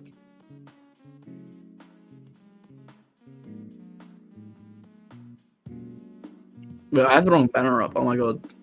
My back. The Pacers traded what pick? Wait, did the 41st goes to the Suns. Did the Suns keep the pick? Suns have the pick, yeah.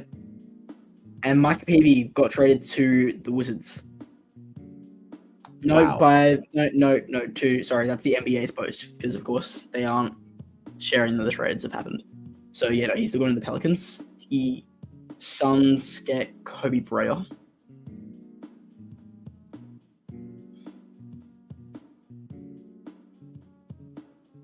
He can shoot the lights out. Out. Very good range, good motion, fluid movement. Good value here. Another floor spacer. I mean, it's another guard. Kings were on the clock, already made their selection.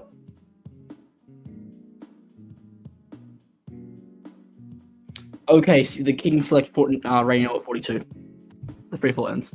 That now, Poor Rainier, man.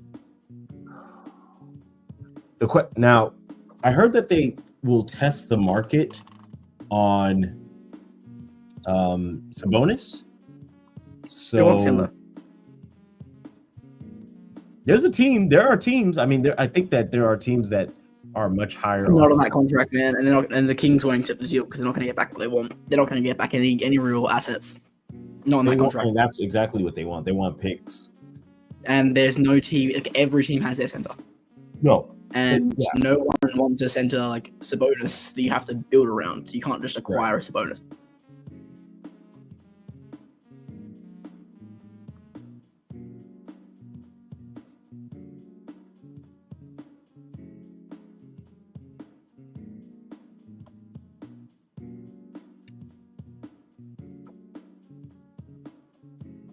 So right now it is off the board. Tyrese Proctor is top of the board now, in my opinion.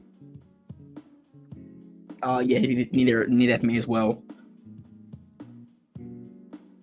Oh man. Let me see. So you've got Tyrese, you got Markovich, you have Alex Tuhey, you have Rocco Zakarski, Kobe Sanders, Hunter Salas, Jameer Watkins, Javon Small, Ryan Nemhard, John Tonji, Eric Dixon, Vladislav Golden, Amari Williams, Lachlan Ulbrich, Max Shulga, and those are kind of what's left on the board here, at least as best value as far as return.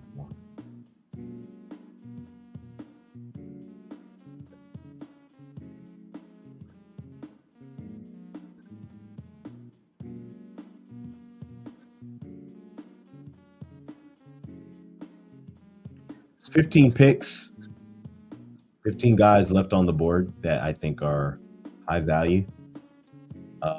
You're gonna get good returns out of Jazz. Jazz don't still have this pick, if I'm correct, right?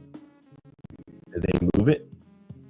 I don't think so. I don't recall seeing that, no. We'll see it in the report either way. Wonder. I could see them adding Proctor.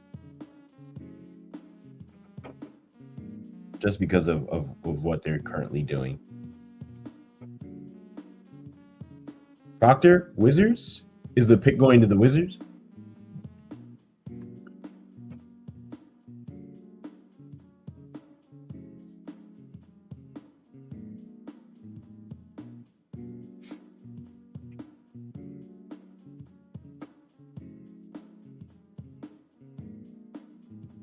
Oh my god, I just saw the tweet that you were talking about earlier about the Summer League starting July 10. The league really positioned their two generational talents against each other. It's gonna be fun to watch. Agreed. Cooper Flag and Bronny James. I'm excited for those games for sure. I'm excited for those games. I'm wondering if they do Ooh, okay. Grayson Allen is a very strong trade candidate for the Suns. Okay, now, so and that's right up.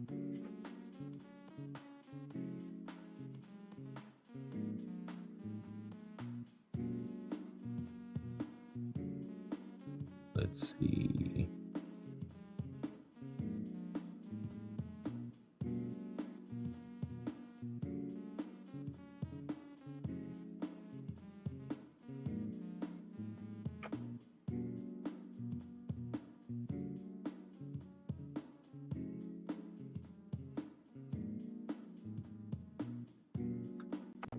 There's just so much to keep track of. We apologize for any silence in between conversation, but yeah, we're trying to keep a lot of movement in the second round. We're trying to keep track of it all.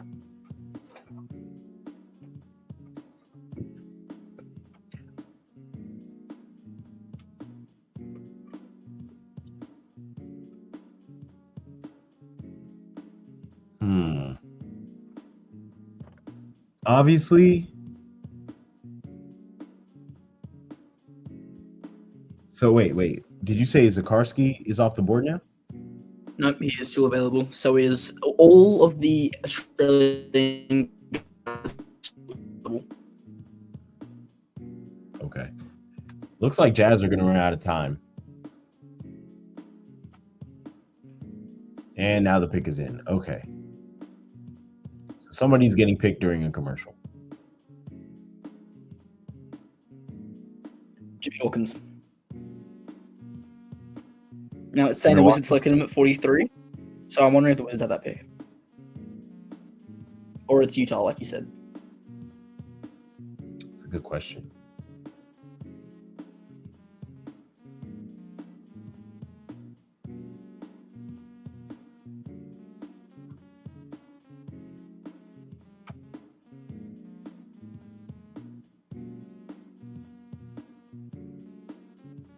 All right, well, let's get up on the screen. The Washington. This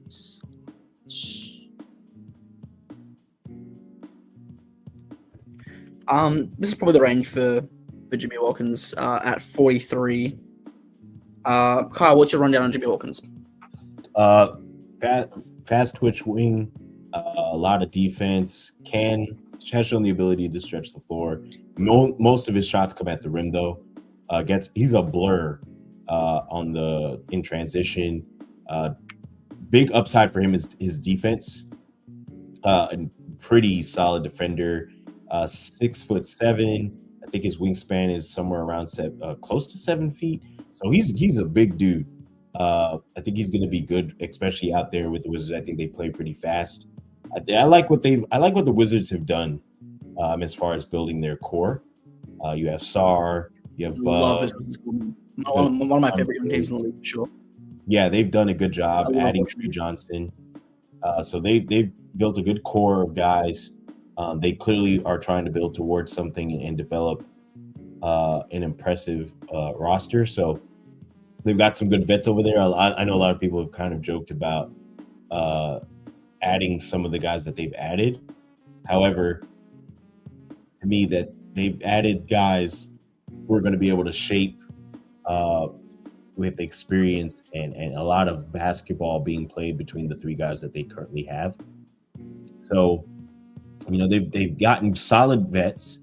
McCollum, really good vets. And Smart. Poole was a vet. Right. Solid vets that NBA champion. Right, and you also have guys that are Chris Middleton. You have guys that are who've been in rotations in big games. They're able to kind of share some of that knowledge, pacing, decision making. So Wizards have made some good decisions. I think that they could be really good later on. And yes, I agree with that. Offloading Poole was smart to get off the contract. I think Poole. I'm surprised that he went to the Pelicans. Felt like there might have been somewhere else that maybe needs a guy who can get their shot off all the time. I don't think Poole has had a shot he didn't like. He is just one of those guys. Now, I'll say this. He is the kind of player who, and not to stay too long on Poole, but he is the kind of player that once he's on a heater, he's on a heater. And he can really just put points on the board in bunches. So not that I am totally surprised because you get Poole because you don't have DeJounte Murray. However, not sure what they're going to do with to Nick's point earlier about fears on the roster. I just don't understand where the shots come from. Not sure what type of reps he's going to get. Are they going to play him off ball? Not sure if that really works. It's going to be seen. So 76ers have made some interesting decisions. Yeah, man, but that Wizards team. I love so much. Bilal, Sarr, Keyshawn George is really, really interesting. Bob Carrington's really, really interesting. But in particular, Bilal was like my guy in the 2023 draft class. And Alex Sarah had ranked number 1 in the 2024 draft class. So, yeah, man, I love what they built over there. And I am really, really excited to see what they grow into. Especially now they got Trey. They got some real, shooting and shot making. He's going to be able to develop really, really well in that system. Yeah, I agree. Thunder have already made their selection. Now, I think they're the ones who take Tyrese. Brooks Bonheiser. Whoa. Wait, they took Brook? They took Brooks. And Brooks Bonheiser is one of the nicest guys I've ever spoken to. He is such a great. I love Brooks. I'm surprised he got picked here. I'm surprised he got picked at all. He's coming off. I thought he would have gotten an invite, or maybe a 2-way contract. Did not know that he would be selected. Are they moving this pick or are they keeping it? Well, he's a very Oklahoma City-esque player, so I could see it. And Nick Clifford ended up going to the Sacramento, so they're not keeping the 24th pick. Wow, I did not see Brooks Barnes getting drafted, but I'm very happy for him, man. That guy is so nice.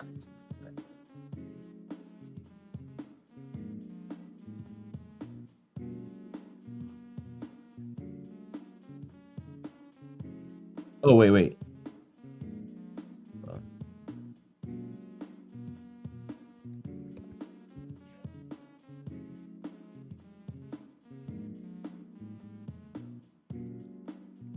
That is, yeah, man. That's awesome. I'm glad for him. I mean, most of these guys aren't going to get play. I don't see the pick over someone like an Alex Tui, right? I mean, we're going to see some of these guys like Alex Tui who are predicted first round for a lot of the draft, for a lot of the cycle by a lot of different outlets who may not even get drafted. Tyrese Proctor may not even get drafted at this point. Roger Zukoski may go undrafted. It's unlikely that all three of them get picked. So, you know what's funny though, Nick, is and Locke Aubrey's still available. What typically ends up happening is right as the draft ends, a whole bunch of flurries from Shams drops that. They didn't get picked up. There's no way they get picked up. Yeah. So Zakarski, just good size. I'm surprised to see where he lands. Almanza is still on the board, which, you know, we've talked about him. I'm not sure where he ends up and what he fits. Could see. I would not be surprised if Chicago picked him. Adding another guy up front. There were so many errors in that panel. I did not realize. That's all right. Yeah, so we're now at 45. We're about halfway through the stream. We're probably gonna be here another hour and a half, 2 hours. Maybe, because are they gonna pick 60 guys? 59. 59. Okay. I think it was the Knicks that had to forfeit their pick because of the Jalen Brunson thing. Yes, they did. Oh, Evan, man, what's up, man? Thanks for tuning in. We appreciate you showing up. We've been at it for about 2 hours now. Having a lot of fun. Love the Hornets pick, man. If you have any questions about the Hornets picks, I'm happy to answer them. Chicago's currently on the clock.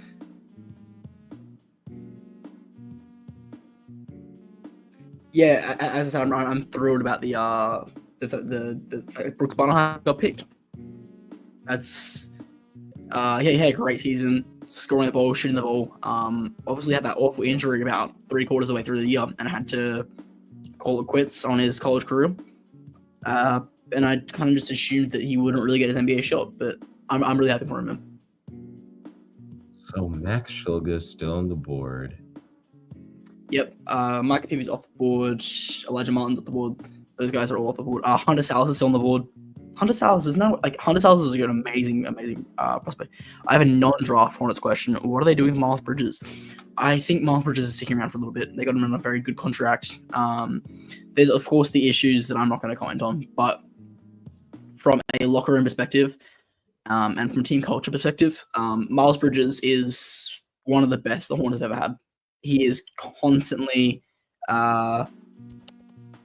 promoting the Hornets in a positive way. He is active in the community. He's a leader in the locker room. All the young guys that are pointing towards him as their leader. And he's the guy that's coming out and speaking to the media and showing belief in the team. And from that perspective, he has been great for the Hornets. I do see them moving off him before they become like a playoff team. But for the rest of his rebuild, I see him sticking around. And again, I'm not going to comment on the other issues that may make him less of a leader, depending on who you ask. But purely from a basketball perspective and purely from like a locker room perspective, he's been great for the Hornets. I don't see him sticking around. I see him sticking around. He probably ends up on a contender somewhere as like a third guy because he can score. Maybe. Yeah, and Evan Hale, I feel like the Hornets got an A. Yeah, my grade for them was literally an A+. I could not be happier with the draft.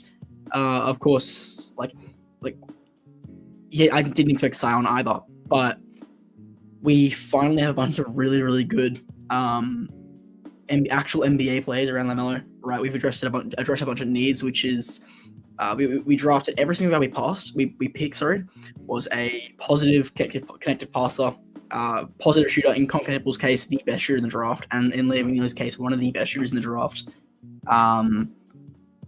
And they all have great positional size too. We got 4 real NBA players. For real, I think everyone we drafted could still be on this team in 3 years, and I'd say it's more likely that happens than it is that doesn't happen. Yeah, and that really excites me because we haven't ever been able to say that, or at least in a very long time. Not in my time as a fan, at least.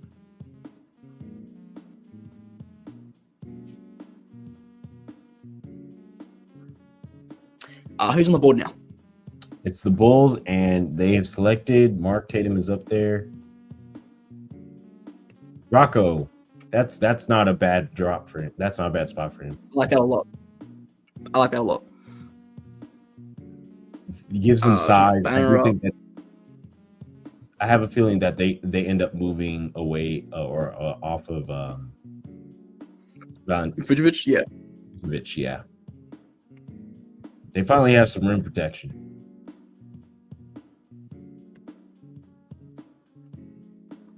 This is great, man. Look, Rocco, every time he's gonna play for traded to Minnesota. Really? Another big in Minnesota. I hate that fit. That sucks. So now, on Zukowski is whenever he plays against guys his own age, he's been terrific, right? He has shown out. He's one of every international tournament he's gone to, he's been one of the best players on the court when playing against his own age. But he has really, really struggled against anyone older and anyone with any kind of physicality. Now, he is only 18. He's one of the youngest guys in the draft. There's plenty of upside there. He is the tallest guy in the draft, has the most size in the draft. Terrific rim protector. Great timing on blocks. Good rebounder. And a good rim running center. There's still a lot he needs to work on. Most notably, he just needs to fill out. He needs to get stronger. He needs to be able to handle contact better. But he could be a starting big in the league if everything works out. Or he could realistically be a solid third string, a solid backup center. Again, he is only 18 years old. Man, oh man. But he struggled to... He hasn't played over 15 minutes in the game in the NBL in about 18 months. So he really has struggled.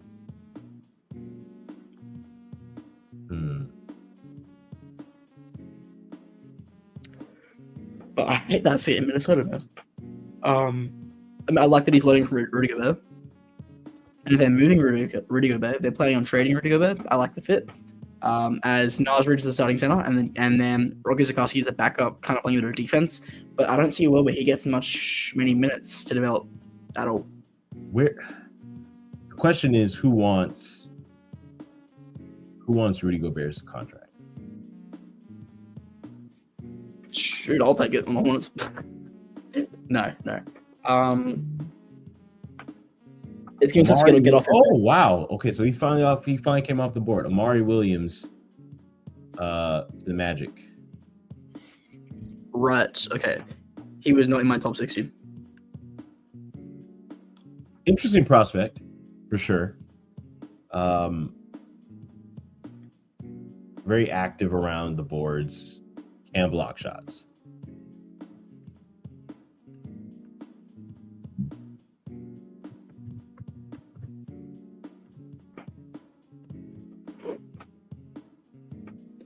Good wing defender. And it's going to the Celtics. He got picked during a commercial. Wait, what happened? Keith Smith. The Celtics are taking him. Oh, wow. Yeah, man, he's a defensive minded big who's really a great passer. That's kind of the main sell on Amari Williams. Let's see here.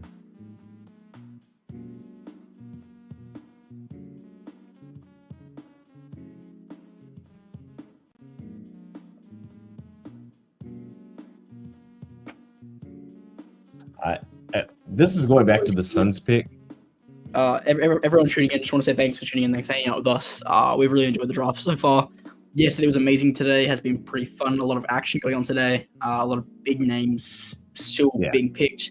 And yeah, we'll be dropping a winners and losers piece on this draft in the morning, US time. So yeah, look out for that. But yeah, just wanted to say thanks to everyone who's tuning in. Obviously, Yeah, the numbers aren't as yesterday, but that couldn't be expected. And we appreciate you guys either way. definitely appreciate it for hanging out, asking questions, engaging. Yeah, man. Any questions anyone has, just make sure to ask them, and we will do our best to answer all of them. I think Amari, they're showing some of this stuff. He does have the ability to make some reads. So Bucks are currently on the board.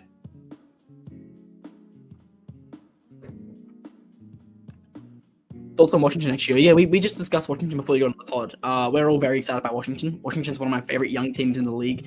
They took my favorite guy in the 2023 class, which was Bilal Coulibaly, and then followed that up by my favorite guy in the 2024 class, which was Alex Sarr. They have Keyshawn George as well, which is really, really interesting prospect. Bob Carrington is really, really interesting prospect. They've added Trey Johnson, some shooting. That's going to be really, really fun to watch next year. And they have an interesting mix of vets and youth. So, yeah, I think they can be one of my favorite watches this next upcoming season. They play with a lot of confidence. There's the interesting thing about them as a young squad is that they play with a lot of confidence. They're not scared of any teams. Saw it against the Nuggets last year because I just love hoops, so I was able to kind of watch them, and they play with a lot of heart. So yeah, there's a possibility that they are similar to Detroit. Not, of course, maybe not next year, but the year after that. If they're able to put some things together, if a lot of guys are able to put some things together, I think they want to win. The guys want to win, so they have the culture that they're setting up. They've done a good job. They have picks to continue to add to that. So Bucks have currently made their selection. Not sure which direction they decide to go. Let's find out. So many moves have taken place.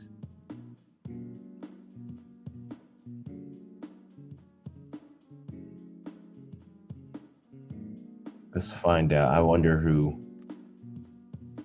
the Bucks are going to take.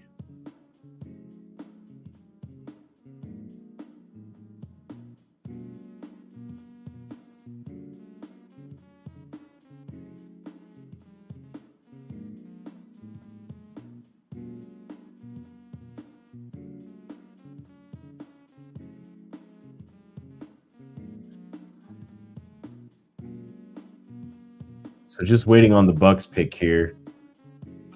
Let's see. Bucks have selected.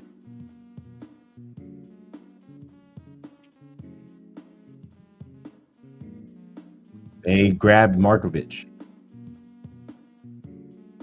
Okay, I like that pick. Long-term backup pick for Brook Lopez. And I see him being legitimate. I see him as a star in the NBA at some point. And I think he gets to learn. He gets to learn from arguably one of the most stable big men over the last few years, and a comparable big man as well. Similar kind of play styles. Exactly. So I'm excited about his growth.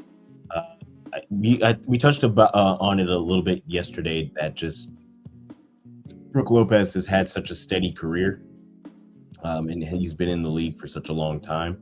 So if there was anybody for Markovic to learn from, learn how to use his size, learn how to keep his body steady, have touch around the rim, stretch the floor, rebound, block shots, and just use his size, that's a perfect spot for him to land. So good pickup by them.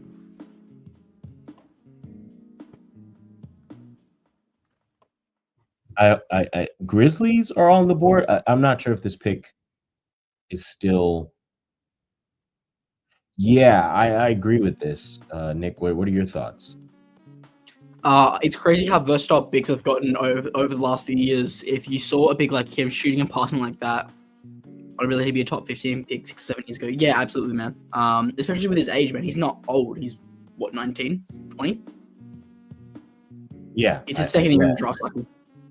And yeah, I really, really like him. He's been in my first round considerations all year.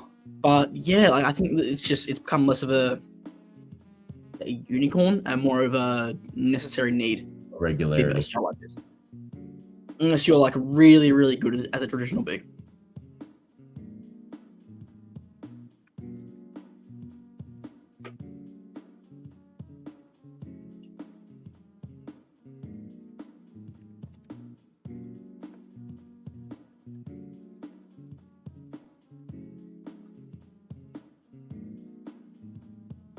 Okay, so Memphis is up on the clock. Who are your favorite picks for them that's on the board? Oh, Kyle's off. All right, we're just waiting on the pick to come through. Doesn't look like they are gonna stash Boguya. The Memphis Grizzlies have selected Javon Small with the number 48 pick. Tough, well-rounded guard with a. He's projectable, right? He's not someone that you're gonna need to be a star to hit that next level. He can be a role player at the next level quite easily. Creates well off the dribble, good perimeter defender. He's a good pick. I like him. Very, very Memphis Grizzlies code.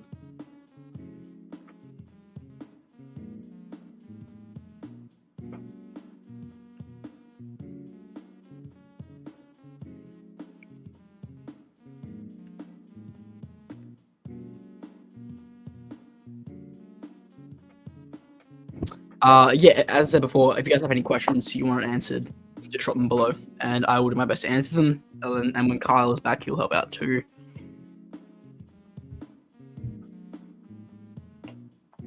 And again, thanks everyone for tuning in.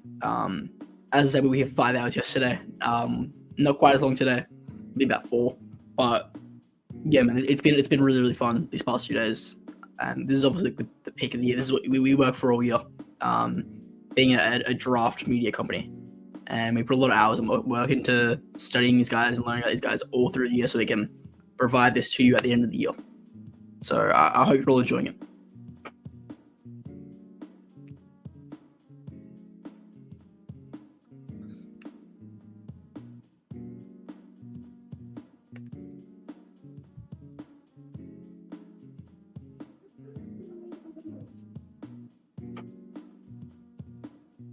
They took Javon Small. Okay. Javon Small. What are your thoughts on Javon Small? I did a little bit of footage on him. Kind of a fast guard. Kind of rugged. At his position, you mentioned earlier, he does have some good pace. Pretty good playmaker. 3 isn't necessarily his best ability, but I think he's a steady point guard. So that's a good pickup by them. Cavs have also. Good defensive guy as well. Yeah. Is there a guy who's looking like they will fall out of the draft that you would like to see the Hornets pick up for Summer League? One of these Aussie guys. Lachlan Olbrich. Shoot, Alex too, he might not get drafted, man. I've had him as a first round pick all year. I had him as high as 11 at one point, which is crazy to me. Every executive I've spoken to is like, someone's going to get him early in the second round, and they're going to get like one of the steals of the draft, and he's going to outperform his draft position. I've heard that time and again throughout my conversations, and it looks like he might go undrafted, man. So if he does, the Hornets, I mean, any team should be trying to get him for their Summer League squad. The Hornets most, of course, are a team, so they fit that criteria. Who else? Tyrese Proctor is still on the board. Grant Nelson. Grant Nelson would be amazing. There's still a lot of talent on the board, man. The Cavs have potential rotation. The Mavs picked Tyrese Proctor. The Cavs picked Tyrese. The Cavaliers have picked Tyrese Proctor. Okay, I like that pick. Tyrese Proctor is probably the best. Is the best guy on the board right now on Kyle's board, and I think he's second best on my board. I'm really excited about that. Defense. Hunter Sallis likely gets. Yeah, man, but we said that 15 picks ago. So at the end of the day, I think if tonight and last night proves anything, it's that we really do not know what's going on behind the scenes. As much as these little pieces of intel we can get, we really have no idea, because there is no world in which you could have told me that Rayno, that Fleming, that Pender wouldn't have been first round. Hansen Yang, there's no way you could have told me he would have gone just outside of the lottery, right? It's just there's so much going on behind the scenes that we don't know, we don't understand. As much time, as much work you can get, you can put into it, you're never really gonna know what's gonna happen. What was your reaction to the Hansen Yang pick? I liked it. From everything I heard, he tore it up at their workout. He was just torching everyone. Now, obviously, they have a logjam at the big position, and so I think what they're going to try and do this offseason is to get off DeAndre Ayton and Robert Williams, and then run Jonathan Clingan as their center. Now, I've had a few words with this trainer, and the number one thing that he is working on, Jonathan Clingan is working on this offseason, is his stamina, so he can actually start to play 30 minutes a game. And I think having Jonathan Clingan as your sure thing, like he has a very, very high floor as a prospect, drafted last year, and I think he's their starting center, and Hansen Yang is their backup big, ideally, and then he's like their high ceiling guy, their long-term bet, potentially. Yeah, my mock was right for the first 6 picks. I think everyone's mock was correct for the first 6 picks, and then it just collapsed, man. There was so many shocks. As soon as the Pelicans took Spears at 7, man, then it was the Nets with Igor Demon at 8, and then it was CMB at 9 instead of Malarch, and then Malarch goes 10. I'm trying to think of who went 11. It was Kyle. Who went 11? It was Trailblazers, right? Trailblazers, didn't they pick 11? No, it was Memphis. They took Cedric Coward. That was a surprise. They traded up. Yes. At 12, the Bulls took Noah Senge, which I wasn't shocked by. I have him third on my board. I think it's a steal, but people weren't too happy with that. And then at 13, the Hawks had Asa Newell. They promised Asa Newell, and they traded the pick to New Orleans, who took Garrett Queen, which was like a shock, and we were like going crazy on the show about it, right? Cedric was 11. Yeah, 11. And Cedric was 11. Senge was 12, and everyone went crazy about it. And then they got Asa Newell 10 picks later. It was everything after 6 was mental. Cedric was on 14. No. Sorba was 14 Carter Bryant was 14 to the Spurs. Sorba was 15 to the Thunder. Yakachunas went 20. Traore went 19. Walter Clayton Jr. ended up with the Jazz.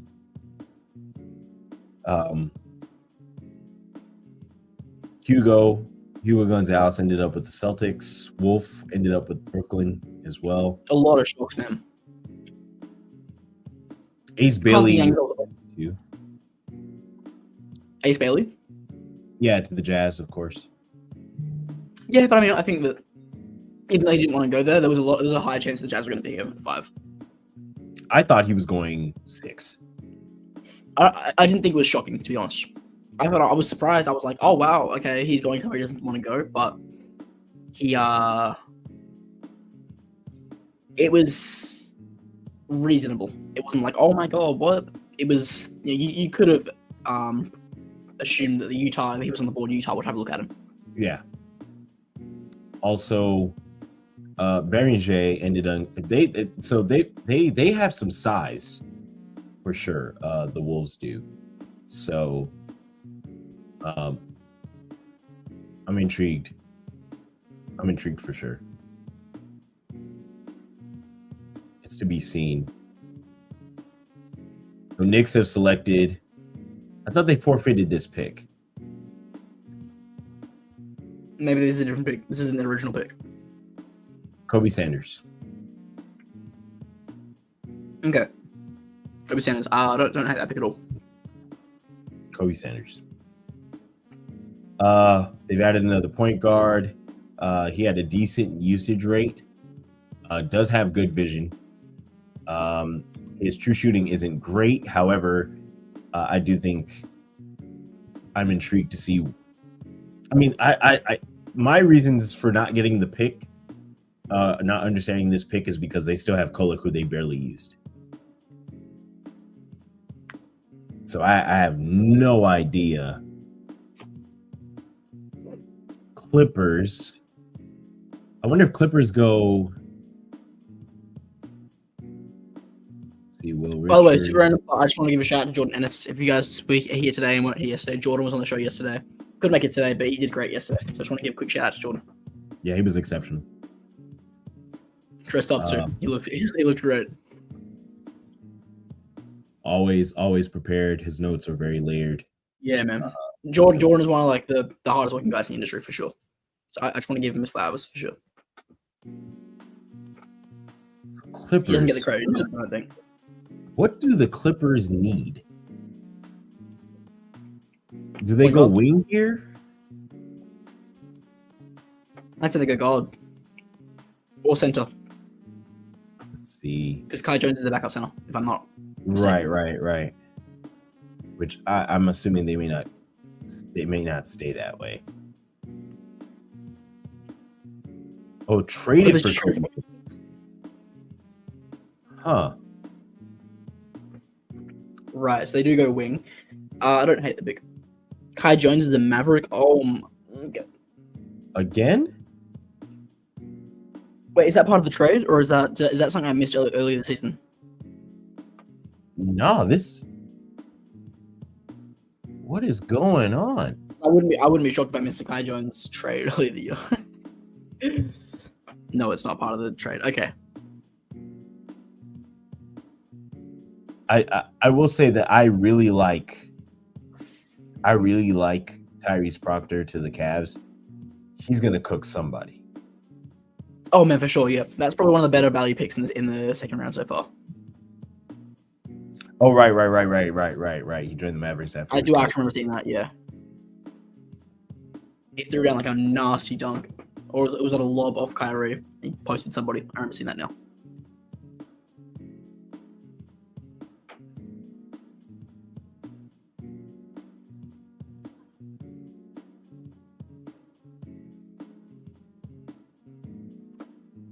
So who's on the board then? If they just traded, I'm guessing the Knicks move back one.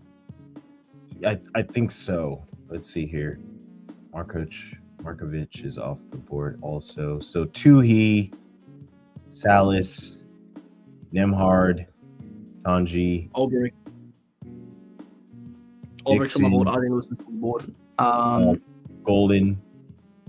But it's not Golden. I don't think he's getting picks, and that's his own decision. Right. He's been yeah.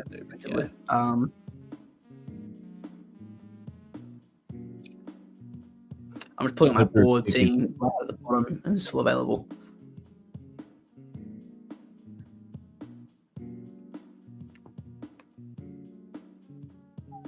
Grant Nelson, as someone I mentioned earlier, is still available. Eric Dixon is still available. Ryan Nemhard is still available. Right. John Fungi is still available. Peyton Sanford still available.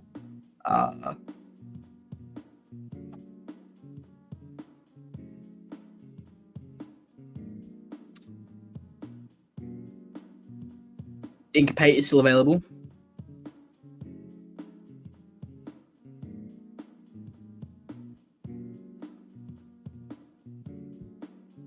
Steve Settle III is still available. Alex Tui still available. And that's like Max Scholger is still available. And then that's all the guys that are on my board that haven't been picked yet. Diawara to the Knicks. What? Mama Diawara.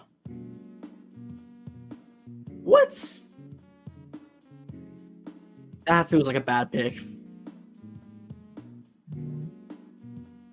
That feels like a terrible pick, actually. That's something they could have gotten for free. That's a very bad pick in the second round.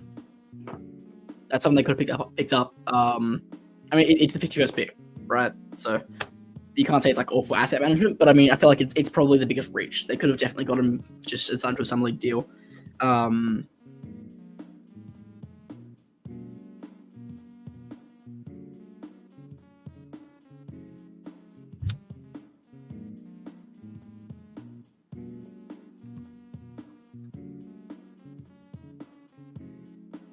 So is he? Yeah, he's playing behind like Porty. You think so? It's like the fourth string. Don't love that pick at all. But again, 51st pick. So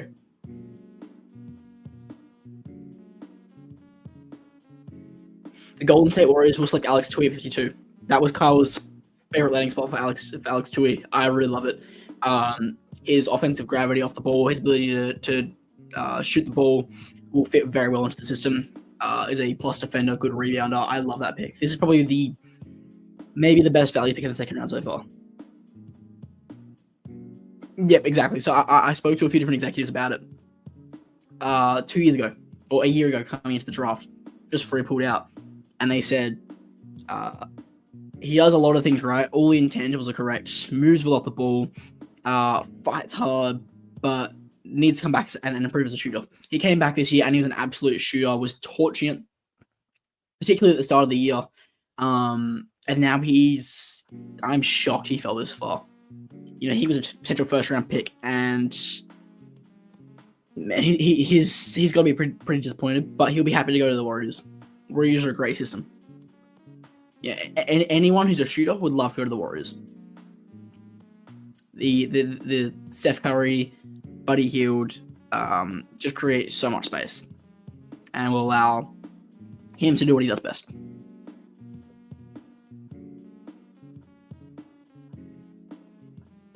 Yeah, I totally agree. Good spacer. 45% shooting, 3.9 on the rebounds. I'm intrigued to see how they use him. Does have good feel for the game. I agree with that. Also, I think one of the things is we may see him likely make reads to relocate to the corners or on the wings. That's something that Kerr will likely run. Not necessarily for him specifically, but just the way that they run offense and how they get open on motion. I am intrigued. So they got a good pick there. Jazz are back on the board. The pick is also in.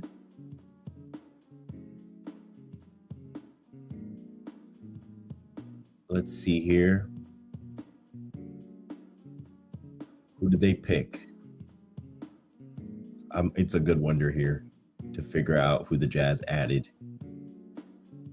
Do they have a wing in mind is the question.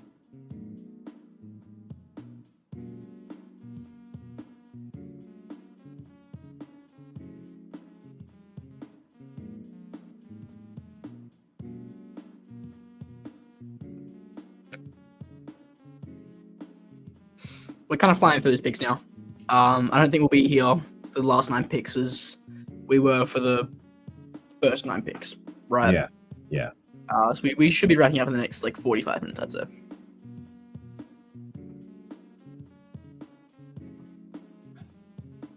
Again, thanks everybody for tuning in. Yeah, we appreciate it. Thanks for hopping on.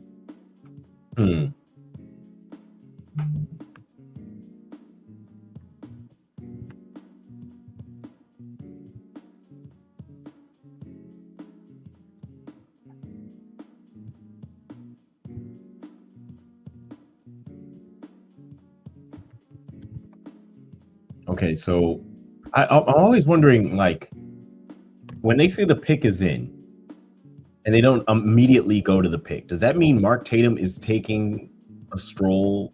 Not that he's not moving fast enough, but that he is walking to the podium and it's taking him a little bit of time to get there. It's like the panel of guys are just talking and it's like, the pick is in. And they just keep talking. Yeah, exactly.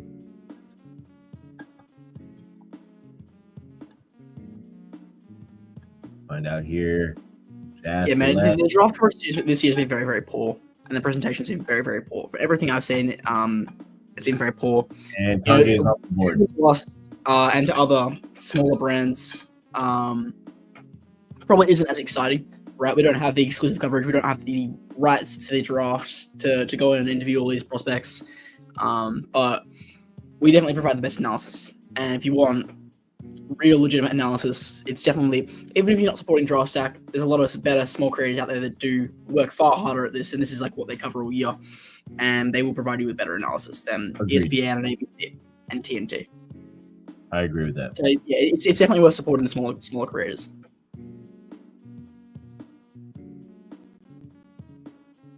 All right, so let's see. We're at what, 50, 55. We are at 50, 54. So Pacers. I think they go Nemhard here. Just because he's available still. I could be terribly wrong about that. Maybe they go Ding Pate. Bryce Williams is also still on the board. Mark Sears. Intrigued with Mark Sears at the Pacers. I'm not sure that they'll do that because they picked Cam Jones. So I can't imagine that they're going to do that, but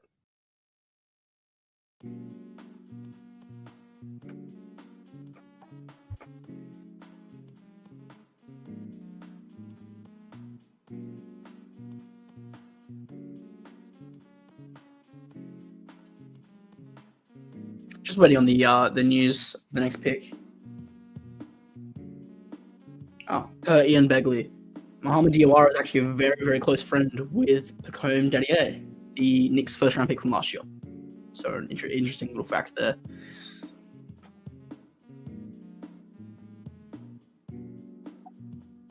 Man, there's a lot of French guys. I've noticed, man. The French development system has been crazy the last few years. Like, it's probably the best place on the planet outside of the States. And then it's probably... I don't know, Canada's probably second, but then, of course, and then you've got France, then maybe Spain, and then probably Australia. I think there's a lot of really great talent coming through internationally nowadays.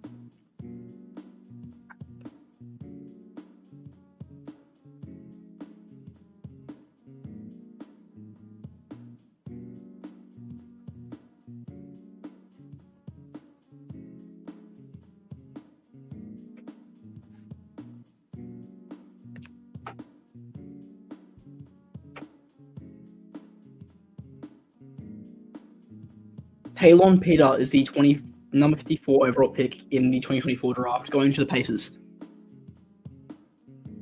Yeah, it's a solid pick. Let's get the banner up.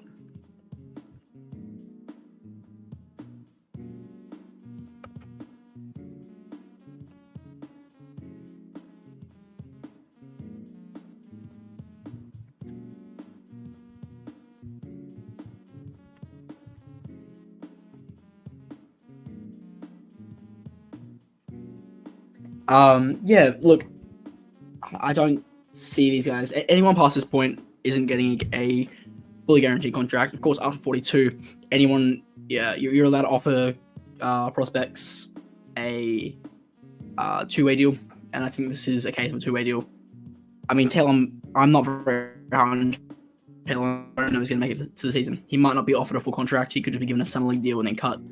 The Pacers don't have any roster spots. Now I'm just looking at who is up next.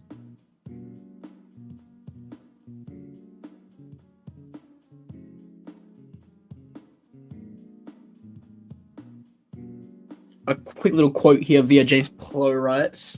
Sion James, Con was super excited. I was excited. I love that kid. The fact we get to play together again is super special. Of course, they were teammates at Duke, and they seem to have really good chemistry. And now they're playing together on the Hornets. That's really exciting, man. I really love the culture that the Charlotte Hornets are building over there.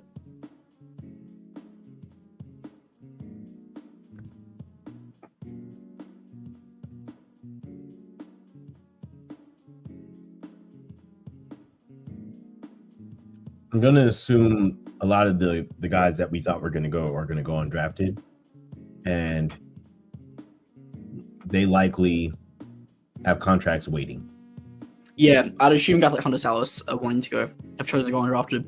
Vladislav Golden is a guy that I've heard wants to go undrafted. John Tonji goes to the Utah Jazz at 53.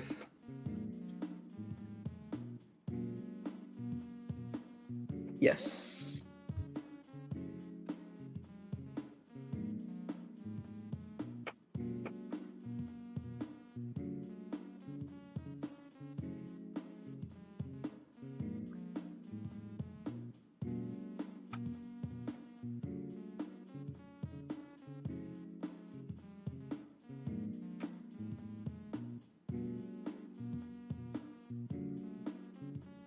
Oh my god. I replied to a tweet earlier, like maybe a month ago, saying Brooks Barnheiser will not be drafted. And drafted. I have 14 replies to that, all from would have bookmarked it. One thing I will say, man, Northwestern doesn't have many fans in comparison to other bigger schools, of course, but they are one of the most passionate fan bases I have seen in the social media space. They love their team, and I have a lot of respect for Northwestern fans.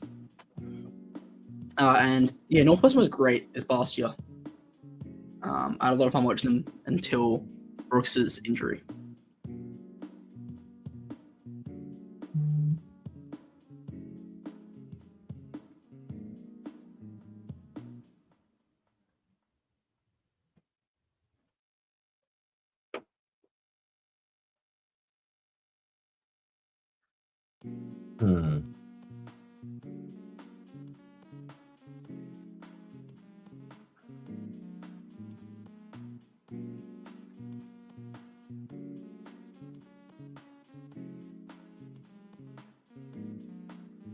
Oh my, yeah, Jacob Larea, one of the members of the draft, just sent me a message and reminded me there was a guy on NBA Draft Twitter who had Taylon Peters at 16. Spreadsheet FC is kind of crazy, but Pacers definitely just drafted this guy based on analytics, analytical darling. Yeah, man. But having Taylon Peters at 16 is wild. 16 is there were guys that had Jace Richardson at 3. Spreadsheet FC is just crazy, man. Yeah, there needs to be like a middle ground, I think. And a lot of people, particularly eye test guys, then go and watch Ace Bailey and have him number 2 or number 1. And it's like, wow. It needs to be a middle ground. Oh, by the way, another Australian off the board. Ulbrich to the Lakers. Lachlan Ulbrich to the Lakers. That pick is traded, I believe. Where is it headed, if I remember correctly? I can't remember. Oh, man. Is it Golden State? They're the ones who made the trade, right? Those two teams? I believe so. Okay, so then they were at 41 and then like traded 41 for 35. So they get 2 Australians. Yes. Okay. Golden State Warriors. We could be wrong here. As I said, it's very hard to keep track of all the moves that are going on. And we won't find out till tomorrow when the teams make their posts because there's still moves going on. There's probably second round picks that have been moved that haven't even been reported. Mm-hmm.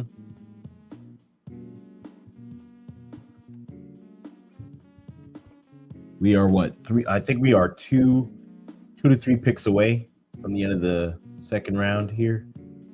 So that was 54. Sorry, 54. Yeah, this is now 56. Okay, so that's 55. Apologies. All right, man, that's crazy. We got 3 more picks left for the 2025 cycle, man, and then it's back to work on the 2026 NBA draft cycle. That's crazy, man. It's been a full year of work, and this is it. We've probably got one more piece coming out on the Draft Stack site about this draft. That'll be the winners and losers. That's dropping tomorrow morning. I'll be writing that one up, and then it's back to work. Building our board. I should have a top 100, top 200 big board by the end of the week for 2026. Just gonna have to fully dive into that class and immerse myself as much as I can.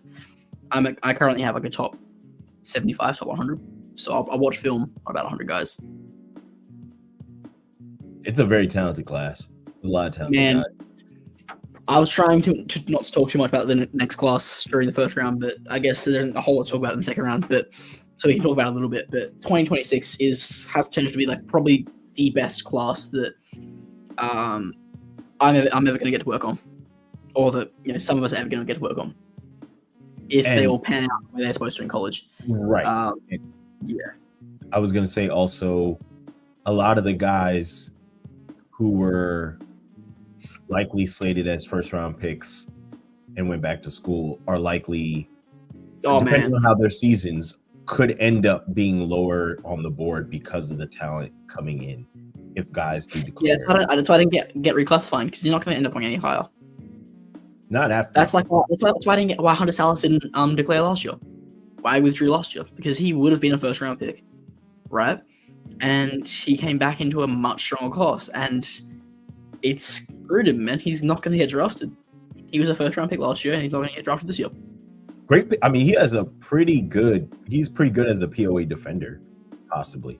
So yes, man. Someone's going to pick him. And the shooting was there last year, less so this year. But a good defender, finishes up the rim. And it's a shame, man, because he was one of my favorite guys all cycle. And he's not going to get drafted. He'll get picked up, but he won't be drafted. Oh, right. For sure. So I think that's pretty poor management from his agent. There's no way that he should have not declared last year. Because right now he would still have 3 years left on a NBA first round contract. Guaranteed. And right now he's going to be going in on a summer league deal. Very different outcome. Very different things.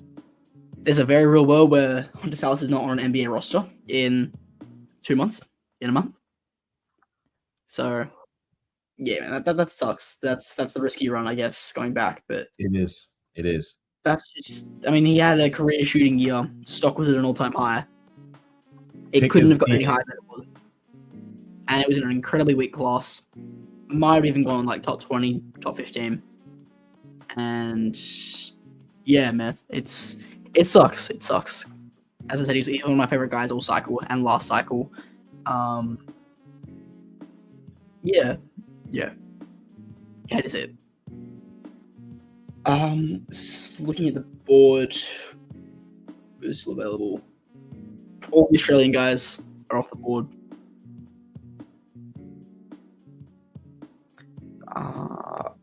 Vladislav Golden, even though I said he's not getting drafted, he wants to go undrafted. He's off. He's still on the board. We have Steve Settle III is still on the board. Dick Pate still on the board.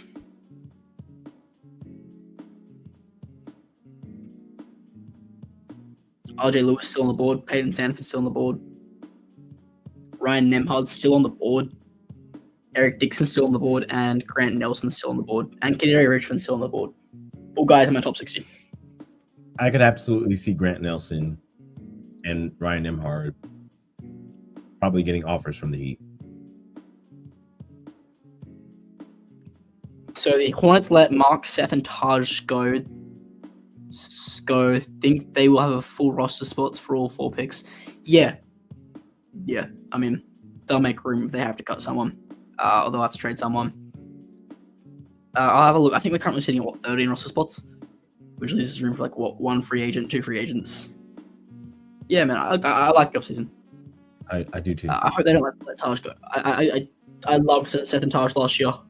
Would love to see them back, but if we don't have the roster spots for them, we don't have the roster spots. Particularly Taj. Taj was a great leader for the team.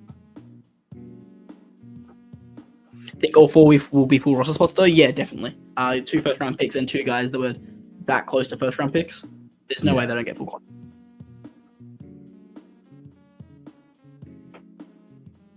Grizzlies pick is in and Shams is still talking. So Yeah, Seth and Taj are almost definitely gone. I would love to see Taj back. And Seth back, but mostly Taj for the leadership. Because Seth's role is just like a shooter and scorer is kind of been filled now with Liam McNeely and Conker Nipple and Sion James. All right, so Grizzlies select. What? The Warriors just acquired Will Richard. Oh. Oh my god! Okay, I was tripping. I thought it was Will Riley. The Warriors just acquired Will Richard in a draft pick trade. So I'm assuming that's. Why are the Warriors picking up so many late second round picks? I can't see them all getting roster spots. They traded down from 41 to get a bunch of really, really bad, really late second round picks. Do they just not want to pay a 41? But even then, you probably have to sign one of these guys to a two-way. Oh, because at 41 you can't sign someone to a two-way yet. They wanted to sign someone on a two-way. That's the move. It's just more roster flexibility. Okay. Yeah. I see the vision. All right, folks. 2 more picks on the board. Thanks for hanging out with us. Is it Cleveland next? Orlando, apparently. Don't know how they got that pick, but righto. I'm assuming it's part of a trade, possibly? Oh, yeah, definitely. It is from the Celtics, from what I'm looking at. Right. So from 32 to 57. Celtics take Max Schulger. That's probably the steal of the draft. I'm very high on Max Schulger. His ability as a defensive player. Yeah. I love that actually. That's amazing. Good shooter. I was scared he was going to get picked. If he went undrafted, he would have been probably the best undrafted guy available. Between him and Hunter Salas. And I had Max Schulger as a first round pick. Good playmaking vision. And elite defender. That's kind of the bit with him. And look, at the end of the day, you're looking at these guys: Drew Holiday, Derek White, Alex Caruso. These guards who can play make and they can defend at a high level. And you need those guys to be a contender. You need those guys to win championships. Agreed. I like the pick as well. It's a very Celtics pick, if we're being honest here. Definitely, man. I'm very thrilled he's going to the Celtics, going to a winning system. Very much a Peyton Pritchard kind of pick, who's a pretty good defender. Not the same shooting, obviously, but defends well is kind of where I'm leading with that. Different players entirely, but definitely the type of player that they like to have. Yeah, no, surely.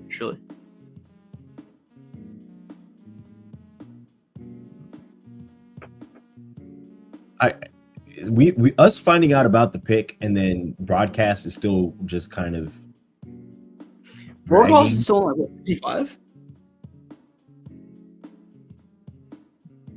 The Memphis Grizzlies have selected Will Richard with the 56th pick. Don't know if we mentioned that.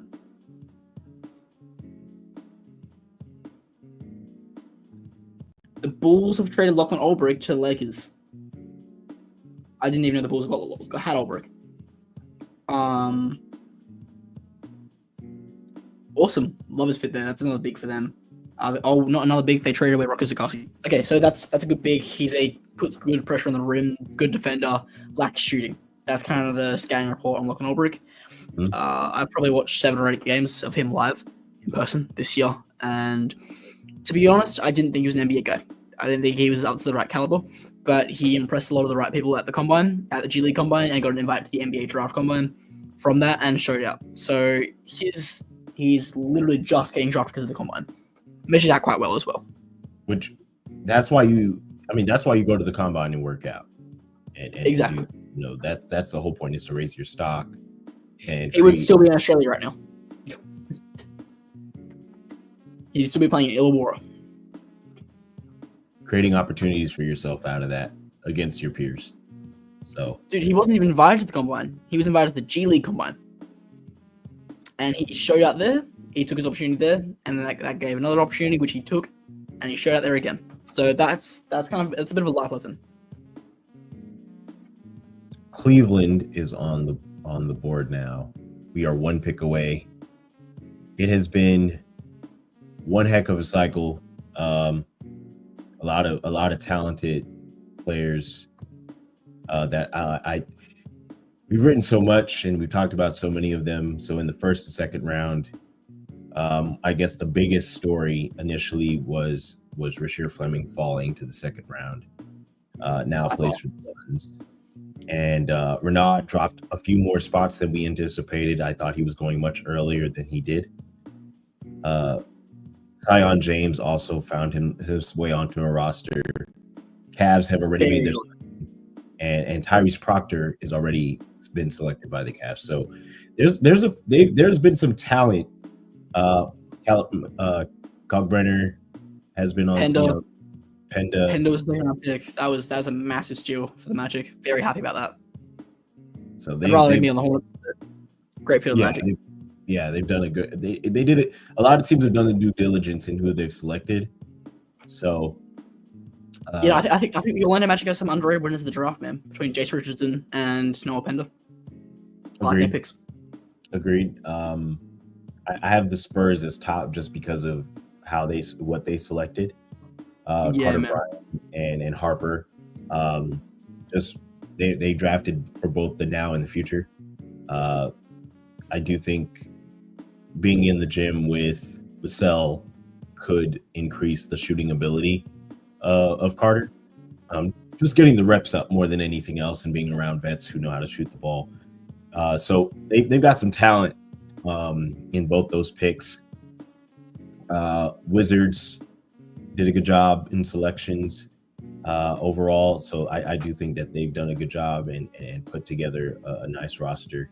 I think they're going to continue to do that. They're really patient with this build.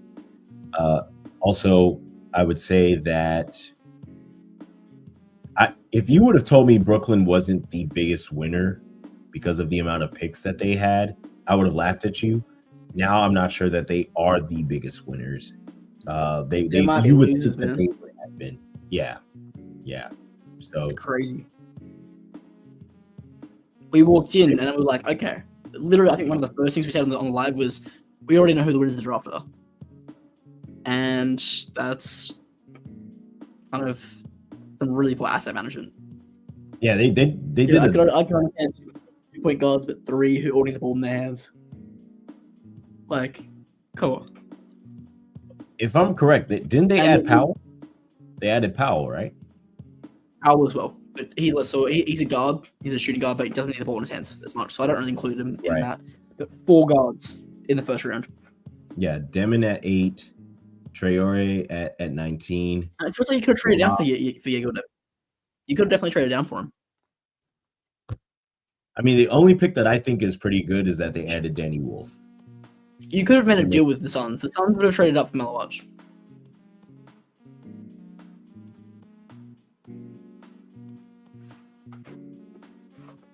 And I'm certain Yeager would still be available at 10.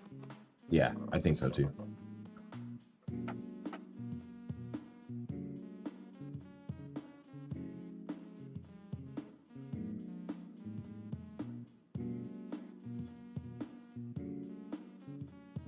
I think Thunder got a steal at 15 with Sorber. Yeah, I'm not sure how he's going to fit into that lineup just yet, but I think in a couple of years he'll be good. Niang. It's the starting half forward. Niang is who the Cavaliers selected from Senegal.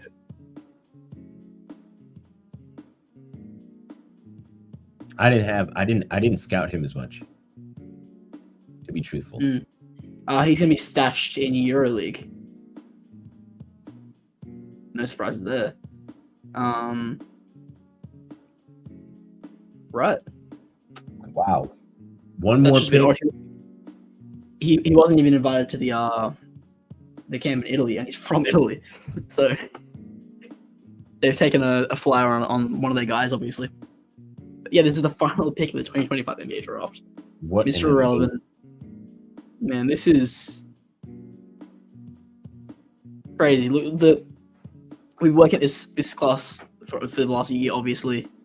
And in that time, we've grown Draft Stack from nothing into one of the bigger communities on the internet for draft and for scouting. And I just very thankful for all of you that have continued to support us throughout the year. This is like yesterday and today have been probably some of the highlights of my career. I've had a lot of fun, and it's been a pleasure to work with everyone over at Draft Stack, especially Kyle. Shout out to Mike, shout out to Zach, shout out to Ethan Alexander. He's been fantastic for us all year. Everyone over at Draft Stack. It's been a really great year. I've had a lot of fun. Yeah, it's been amazing. It's been amazing. Jacob Araya, CEO, Jordan, and of course Jordan. We gave Jordan his flowers earlier. Jordan's been amazing all year. Jordan was the first person to join Draft Stack. He was the first contributor, aside from myself, of course. It's been just so much fun. Yes, thank you, Evan. Love to you too. It's kind of crazy that it's come to an end this quickly, man. I mean, it feels like it's going by like that, and now we're back to ground zero on 2026 class again. So many prospects. Big things coming. Big things coming. Yeah. Big things coming from Draft Stack. We got an exciting announcement coming tomorrow in regards to Draft Stack, and there's going to be some new members as well coming soon. A lot of new content and a lot of new forms of content will be coming in the next month or so, and we're really going to be stepping up our high school coverage as well. So Draft Stack is going to be hitting another level in 2026. So make sure you're sticking around and getting in early, man. Rockets pick is in. This is the end of the wow. Year of work and starting back over. I'm excited all at the same time. Oh man, for sure. I can't wait. I love starting a new cycle.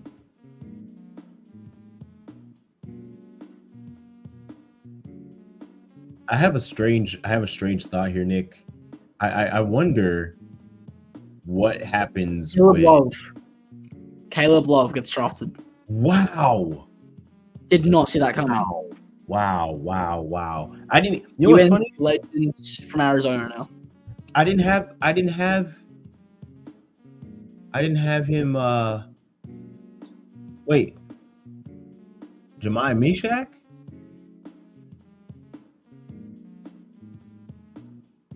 I don't think he thought he was getting drafted. Wow. Well, thanks for all of you who hung out with us this whole time. Thanks for the viewers who hung out yesterday. A lot of fun. So grateful to have y'all hang out with us, talk hoops, cover these prospects, break down some of their game, and just their best fits and react to kind of the stuff in real time. So look out for really awesome things from the Draft Stack in 2026. We're going to cover so much, a lot of content coming. So keep your eyes open and look out for us. Thanks for the support. All right. Well, that's the end of the 2025 NBA draft cycle. Thank you to everybody. There's been a lot of work that's gone into this, and I've loved every minute of it. Stay tuned. There's a lot more to come, and I'm really excited to keep providing the best coverage on the draft. Thank you. So if you're watching on YouTube right now, make sure to subscribe. There's going to be a lot of content dropping over the next few weeks on there. And if you're not subscribed to the site, of course, subscribe to the site. But thank you to everyone for tuning in. Have a good night. I hope your teams did well. And thank you, as I said before, thank you for all the support of the 2025 NBA cycle.